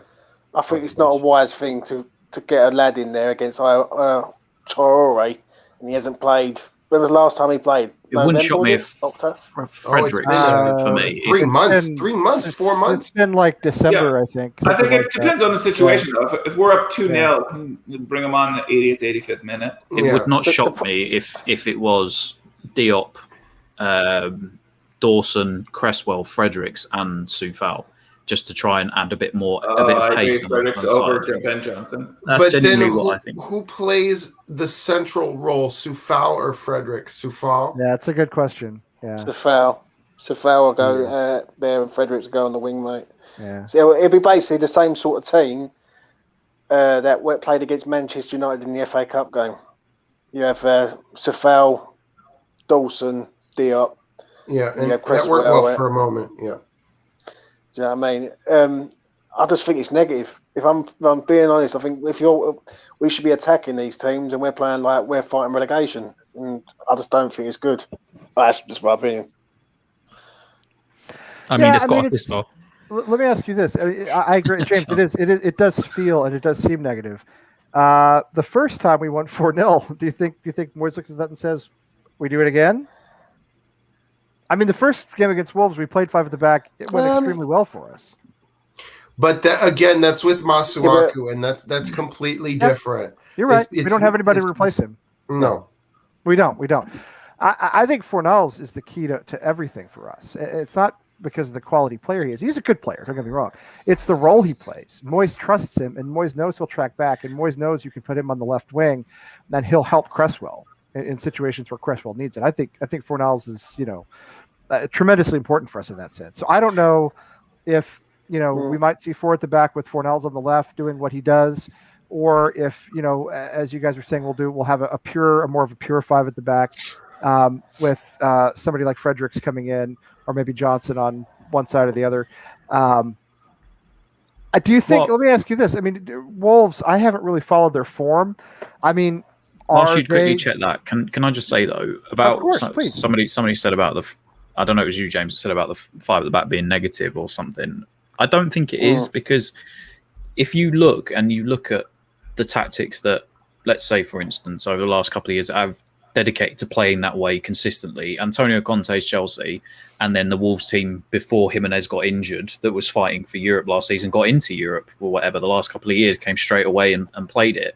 I don't necessarily think it's a negative formation, especially if that transition from the back to up front is quick. And I think the game against Arsenal, for me, we weren't quick enough, especially on the ball. We can dally sometimes. That first half an hour when we were zipping it about and we were playing some excellent football, some of the best I've seen us play in ages. But then when we start to slow the tempo down, yeah, fair enough, it can come a bit stale and a bit boring, and we can get played out of the game. But when I look at those Wolves teams, and I look at especially that Chelsea team that won the league under Conte, that 5 at the back, if that transition from getting the ball or winning it up the pitch or counter-attacking or stuff like that, it can be such a deadly formation to help to utilise those overlaps you get in.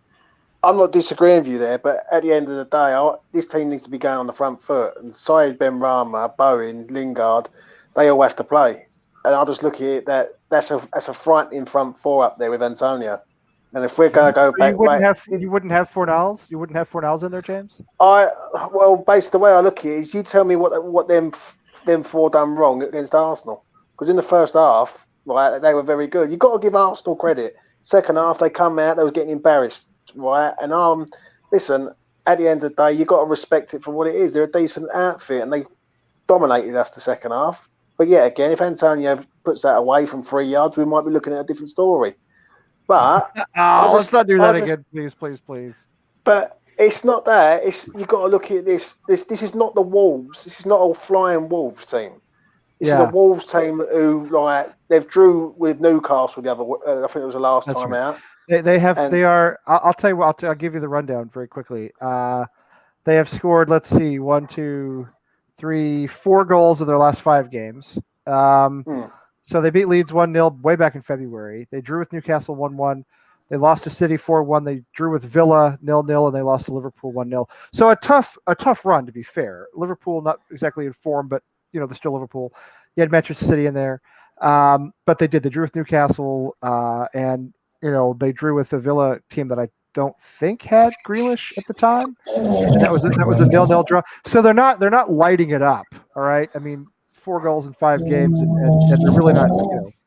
And if you go back before that, they beat Southampton 2-1. But I mean, the point being, Charlie, what is that? You? Are you doing that? Okay. Oh, is that? No, that's John's dog. Oh my word! I thought someone was playing a prank.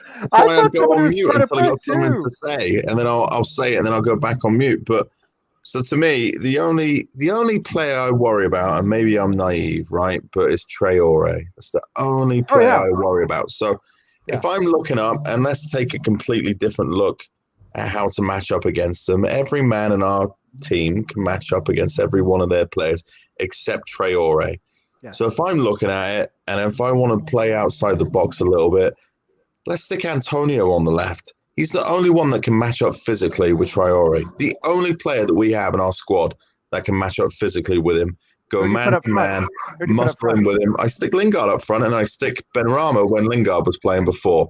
And I make Antonio run up and down the line like he used to do before he was a striker and give it his all for 90 minutes. That's what I would do. This is David Moyes we're talking about. Exactly. It's not going to happen. It's not going to happen. Well, if you want to nullify their biggest threat, that's what I would do. Because I don't think Fredericks is quick, but he ain't got the muscle. Fornals don't have the muscle to deal with him. Cresswell ain't fast enough. So it's got to be whoever plays up against him is going to be a physical battle the entire match. And the only player that we have that can do that is Antonio. That's a good point. Wasn't it? Didn't we bring Fredericks on against Villa to handle Grealish? Isn't that how? I mean, do we do something like that with Traore? I mean, do you think it's worth, a sort of a fundamental shakeup of the starting 11 to deal with? I think the difference with Grealish is he plays a lot down that left. I don't think necessarily that he swaps wings as much as Wolves do. I've watched them a couple of times this year, and Neto and Traore are quite comfortable with switching wings during the game quite a lot. Yeah. I'm more nervous about Neto, if I'm honest. Not Traore. Neto's the one I'm more worried about. I'm worried about Neto's finishing ability. I think he is absolutely you bang on. I think he is mustard. But every time we seem to play Wolves, bar probably obviously the last time that we played him this season, but Cresswell just gets eaten alive. I remember last year towards when we were in the end of lockdown and we played at London Stadium and I think we were 1-0 up or whatever, and Traore came on the pitch at like 65, 70 minutes and just changed the game. That first year they got promoted when they beat us 1-0 or something at the London Stadium, when Traore ran past Cresswell and Cresswell tried to trip him up, and there's no way he could match him for speed. It genuinely worries me just because I think they're such a Jekyll and Hyde team. You don't know what team's going to turn up and play against them. It could be one that completely destroys us for the entire match, or it could be one that is incredibly poor defensively. Their form has been bad, Tom, but I mean that maybe doesn't mean anything coming out of the international break. True. But wouldn't you like to set up sort of like in the counter, like a 4-3-3 or a 4-2-3-1 system, like to counter attack? Because I think we're a very, very good counter attacking team. When you only got to look at us at Villa. Like when we Yeah. did go to Villa, and even at Palace to a point, we destroyed Palace. And let's be honest, if Palace score a goal in the 94th, 95th minute to make it 3-2, it was comfortable. Like really in that game. Yeah. I just think if you go 5 at the back, you just fair enough. Draw ain't going to get in behind you, but you're giving them too much of the ball. And if you're giving people like Moutinho and Neves and Neto and these players on the ball, they're going to give away something in the end. Do you know No, what I of mean? course. We've got no But I attack. think the issue that we've got as well is that a lot of our success this season has come from the likes of Soufal or Cresswell, especially Cresswell down that left, pushing a bit further forward and trying to get attacking. So you're pretty much asking him to either hold your horses, because if he comes, say he gets caught going, a bit far forward and we get caught on the counter attack, there's nobody with Traore's pace that can keep up with him defensively, and that's what worries me. Is that if we are pushing a little bit too far forward, a back five would be able to say, at least one of you hang back, and at least then when they're counter-attacking us, that we've at least got 4 men back there and potentially Declan Rice. But I just think, like I said, a lot of our successes come from our fullbacks pushing on this year, and I worry against Wolves about the pace that they offer on that counter-attack. Like I said, and I would just feel more comfortable with having, 3, maybe 4 men back at any one time against them, because like I said, it's just that pace that really frightens me. Nothing else, realistically. I think looking at it, right, there's 2 things to say about the match from last time. A, we played 5 at the back and we beat them quite handily. But B, they also were defensively atrocious in that game. They were all over the shop. At one point, their 3 centre-backs were running backwards against whoever it was who scored that goal. I can't even remember who it was at this point. Bowen, And it was just like... I think it was Bowen. And it's just like, just one of you come and try and get him. Now, I understand that's their tactics, but at the same time... I think they've changed a bit that since then. I think it's but Cody, Charlie, Bolly, and Dendonka now. I think it was and I believe Jimenez was healthy in that match, and he's injured for this one. Yeah, and you got to look at it, Charlie. Right? This is a Wolves team that has scored 3 goals in X amount of games and been very lackluster. Like this is not a good Wolves team. At the minute. Yeah, but if say 4 nows or we were playing 5 at the back against Arsenal, they wouldn't have scored 4 either. They wouldn't have scored 3 either. But they did. And that's because we were defensively suspect. And if we're sitting here and thinking Wolves can't do that to us, I think we're potentially taking them a little bit lightly. As much as they're not having a great season, it's not like they don't have danger players. They do. And they have players who could very easily take advantage of the space we all too happily handed to Callum Chambers, all too happily handed to Martin Odegaard. All right. We're doing about 5 more minutes, and then we got to go because I am fading big time, and John's dog is farting or something. Let's go. Please give me your score prediction. What you think is going to happen? I know we've talked about the the teams. How do you think it's going to turn out, John? 2-0 West Ham. Okay, and in the chat room, you guys tell us too. He's not the only one. I'm about to have a dinosaur snore myself here in a few minutes. Kostya, what do you think? Disappointing 1-1. You're bringing me down, although you're probably not wrong. David, what do you have? 2-0 West Ham. Goals from Antonio and Sushek. Love it. Straight into the veins. James, how about you? I agree with Costa, mate. A 1-1 draw. I think it's a draw written all over it. How come? Can I ask you why? I'll tell you the reason why. Because we don't our form in Wolves is poor, and I know everyone says it's a freak season and all that, but we just don't do well. Well, we just don't win now. So we're either gonna I just. It depends what system he goes with. Also, if he goes with 5 at the back and tries to counter them, we're setting up to try and get a point and hit on the break. And I just think it'd be a draw, mate. Really, if I'm honest. Fair enough. I can't see anything more. Fair enough. Charlie. Dunno.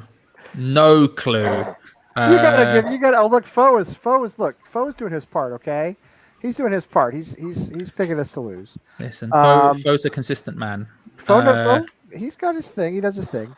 It's been working this season, so let him do it. Yeah. That's very fair. I'll go on 1-0 West Ham. Why not? Who cares? I don't know. I have no idea, man. I honestly can't tell which way it's going to go. I genuinely don't know. I'll say 1-0 West Ham because I think it'll be low scoring, but I honestly have no idea. Yeah. Jeez, Charlie. Fucking old Charlie. Let him up. He's been better this season, Charlie. Come on, he's been better. Here we go. There he is. There's the man himself, the big Hollywood producer, checking in on us here. Mr. Subsoil himself. He has enough faith in Fabianski to keep a clean sheet. That's the most shocking part of this prediction. Tom. Cheeky Desmond 2-2. I'm going to say. That's my. Sorry, Leo. That's a great way to close. I've never heard that one. Cheeky Desmond. 2-2. I mean, I think I've heard like a ballerina type of joke about it, her wearing a Desmond Tutu, but I don't think I've ever heard of it in the score. So that's pretty good. Cheeky Desmond. I think, like I said there, or similar to what James had said.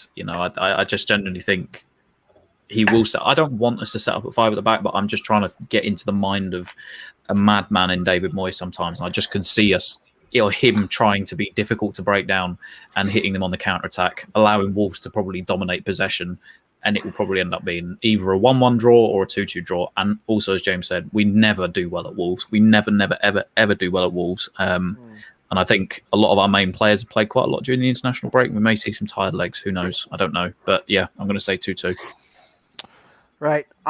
Here's what I said last week, 2 weeks ago now, I guess, 2 weeks ago before Arsenal. I said if we're a Champions League contender, a true top 4 or even top 6 contender, Arsenal is a game we win. We should win.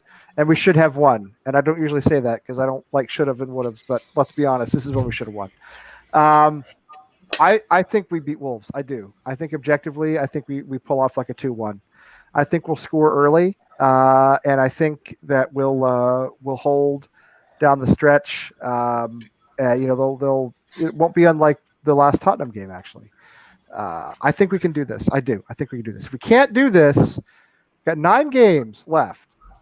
If we can't do this, then all the people on Twitter saying forget about Europe are probably right. All right, let's be honest. John's dogs. If we don't win this game, then really we probably are not real contenders for Europe, in my opinion. Chelsea and Everton may be tough. All right, we know that coming up. This is you gotta chalk this one up as 3 points if you're a real contender for Europe, in my opinion. And I hope we are, and I'm going to say we are. If we lose, I'm not upset. It's been a good season. All right, it's been a good season. I'm going to be happy with anything. I would have been happy at the beginning of the season, just not to be relegated. That was all I asked. Just to go down. You know what I mean? They don't have Jimenez, Charlie boy. He's still injured. They don't have Jimenez. Okay, there you go. So I'm just saying. No, Fo. I picked us to win sometime earlier this season. We actually won, so the jinx is broken. Again, if we're for real, you win this game. You win this game. So I'm going to say that we do, and who knows? What's your prediction? You didn't give us the score. Oh, a 2-1. 2-1. I'll give you 2-1. I think we go. I think we score early. I think they score in the second half, and everybody gets nervous because we think, it's happening again. West Ham, it's happening again, but it doesn't happen again this time. But then who knows? I have no idea. Lee, right. What club did Barcelona sign Ronaldinho from? I saw Ronaldinho play for that club. You know that, right? I saw him play live for that club. Yeah. What club was it again? Live as well. Le Club de la Capitale. C'est la magie. C'est la magie. They play a there you go. Show and tell. I saw him play live. England versus Brazil. There you go. England versus Brazil. The first ever game at the new Wembley. For some reason, it's next to my desk. That's so cool. Some big names played in that game. Seen Kaká, Ronaldinho, all those guys. It's like when I went to see the U.S. play Spain at Gillette, and Spain still had Iniesta and Fabregas, and a lot of the sort of World Cup guys were still on that team. Quick question: Can I ask one last thing before the Benadryl really kicks in? It's kicking in big time. Go for it. Who is the greatest player that you have all seen play live? I just want one name answers. I just want to see who is the greatest player you've ever seen live. Well, ever. I told that one's easy. Huh? It's easy for me. It's Payet. Nobody's close. Maradona. You saw Maradona play live? I went to Greece, Argentina. He came in at the end. Argentina won 6-0. They scored in the first 17 seconds, and Maradona scored at the end. And then afterward, what the fuck? the next game against Nigeria tested positive for amphetamines. Get out of here. Typical You saw Maradona. You saw Maradona score a goal live? Was he on Benadryl? He may have been mixing. Benadryl wouldn't even phase that dude. I mean, you got to have a horse tranquilizer. Or something, you know what I mean? Couldn't do it. I don't No, think Benadryl yeah, would. that guy was like 90%. He was like a Keith Richards level of toxicity. But Yeah, so I believe I saw the last World Cup goal he ever scored because I don't think he scored another That's one against Nigeria. crazy. how am I just now hearing about this? That is amazing. That is See? amazing. For me, the greatest player of all time, I think. That you've And ever you saw him watched. play live. Well, I mean, I never saw him play live, but I'm just saying. Make sure I'm not mixing that up. And he scored against Nigeria, not Greece, because there was a lot of goals in the Greece game. To answer your question, Tom, I told you I've seen Ronaldinho play, but of course my answer is Scott Well, Parker. It's Scott Where Parker. did he play when you watched He played against. Actually, who they played against? Nantes. No, who did he somebody play like for at the time? that. He played for a big club in a major European capital. James, what about you?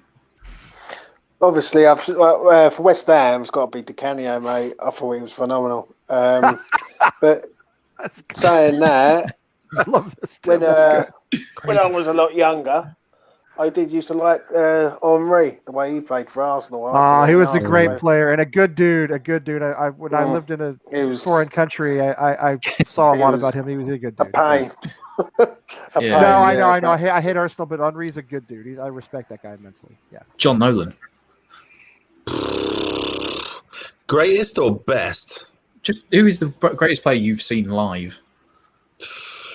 I love Di Canio, just like Jay. I mean, he had everything. He was so good.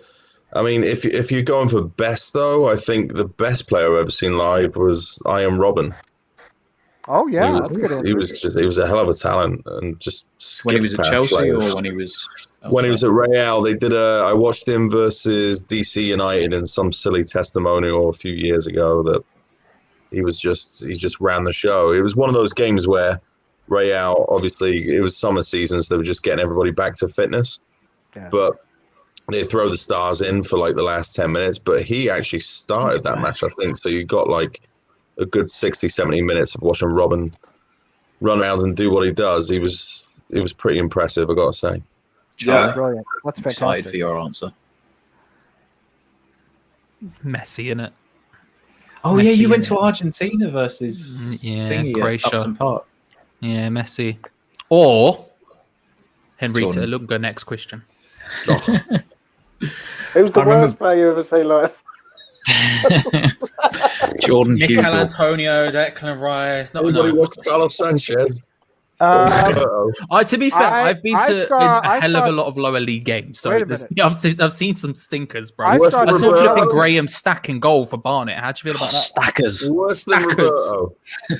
I saw Did he- Tim well, Milliken. Did I he saw ever Tim punch a Milliken ball play. into his own net? Well, Stackers, of course, won the Premier League as Arsenal's third choice goalkeeper in the Invincibles. So you know, of course. when we had our club in Lowell, we had for a while we had a reserve team, and I saw Tim Milliken play center back for Greater Lowell United. Oof. And I'm not going to say he's the worst player I've ever seen. Would you describe it as James Tompkins esque? I mean, maybe James Tompkins in like 40 years. You know, that may have been. I mean, maybe James Tompkins when he was like 7. You know, one of the two. You know, maybe. But Roger Johnson esque.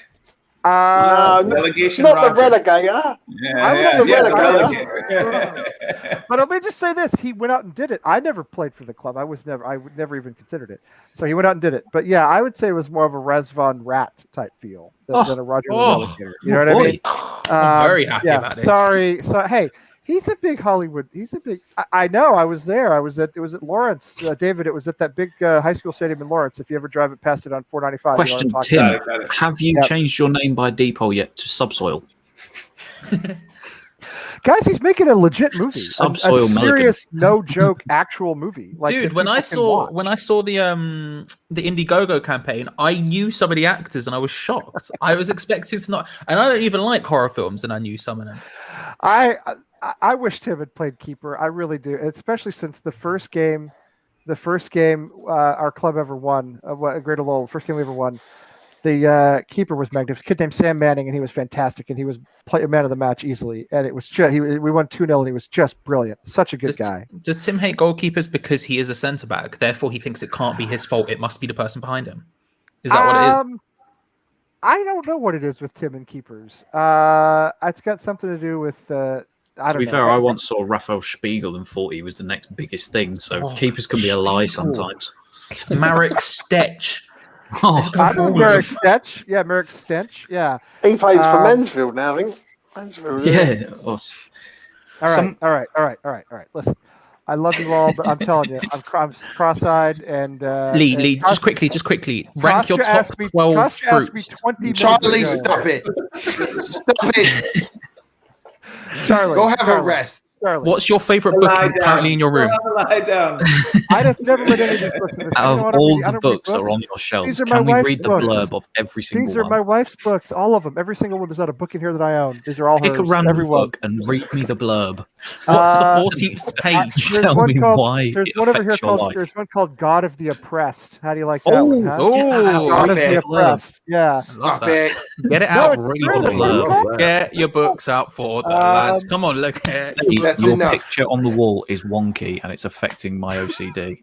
Settle down. Settle That's down. ruined- Can that's you ruined fix that? the Stanley Cup. No, I'm not fixing it because it's. Is not your house really- off center? If so, do Yes, we need to it's rent someone? 132 years old. 133 years old. It's very off center. It's tilted and Apparently, twisted. Kostya has a good number. Kostya, tell him Who's your who he best should ring. author, Lee? What's that? Who's Lee's best author? Whoever's writing on Twitter, whoever's putting up the best, probably like Charlie Boy does a good job on Twitter. Some of you guys are great at Twitter. He's off Twitter now. He's not on Twitter anymore. Who do you He think I left am? Twitter. Oh, that's right. He did leave Twitter. Well, then it's not Charlie Boy anymore. Yeah, Charlie boy. Not I don't you know. anymore. Let's see. Who am I looking at right now? Who's on Twitter? Who's famous on Twitter these days? Open up your Twitter. Open up your Twitter, Lee, and just read the top one. Let's go. The best account on Twitter is Super 70 Sports. If you don't follow Super 70 Sports on Twitter, go to I like him a lot, Lee. Yeah, he's brilliant, isn't he? Ricky, he's great. Yeah. That guy's fantastic. You're not going clips? Our What Clips man? is great, but Super What 70 man? Sports brings it every Oh single yeah, day. West Ham fan clips. I see right, you, all Lee, right. sometimes talking about old American football jerseys on A lot. Twitter. A lot. That's I sometimes click on and I see you. I avidly read all of them. Your takes are I impeccable. only What's like your old- favorite take of all of the? I only like old American football. That's why. The new stuff it's not. The game has changed. It's not the way it used to be. All right. Anyway, Favorite we're going. We're going. Why is it Terry Bradshaw? Yeah, I should just have him do it next time, and he could talk about our FIFA 18 West Ham players. All right. Oh, FIFA. I think Katie did a show last night, so I don't think she's doing one tomorrow night. So anyway, There's another show after this. Monday. after the game. So the game's at 3:15 Eastern time. That means it'll be over around 5:15. That means sometime between 5:15 and 6 o'clock. I cannot get this out anymore. Seriously. Last question. Time for a Chris, last who were- question. In. Yes. No. Chris, who was Kostya, here early? No. Talk no. to me about your upholstery on that lovely chair. It looks soft. It's nice. It's comfy. Wing back chair. It's a classic. You know. Good lumbar nice. support on Did that you bad boy. upholster that I like- yourself? Here we go. Tom, can't reach it. do I I can't look reach like a it. man who upholsters? Yes. Yeah, you look like a man. You look like a carpenter if I've ever seen one, Kostya. I pegged you as a carpenter from the Okay, day I well, saw you, mate. I It's- take that as a compliment because Of course, you Jesus look was like a man who's carpenter. exactly. I You look like a am man who knows what not- they're doing around a hammer. No. Or No? No. No? The only hammer you want me around is this one. there Fair. you go. Anyway. There you And go. that, Fair. That's Let's a go. hell of Let's a- go that around. What's cringe everyone's moment. favorite pool? No, that's a hell of a closing. I'm right just there. gonna leave. All right. I have the You con- guys can continue. I have John, the talk con- to me about you're your gonna use it. staircase and the banisters I in have your the con- staircase. Watch the post-match You're show on making Monday. David uncomfortable. Watch the post-match show on Monday. David, Until you're very then, echoey. until Why is then, there not a I'm lot really of sorry. I'm furniture not in your joking. room? I will turn this car around. Until then, Lee, rank your 21. favorite Allen keys. This whole time, James has been watching the over. Bourne It's films over. this It's entire over. time. By the I'm way, That's a clicking great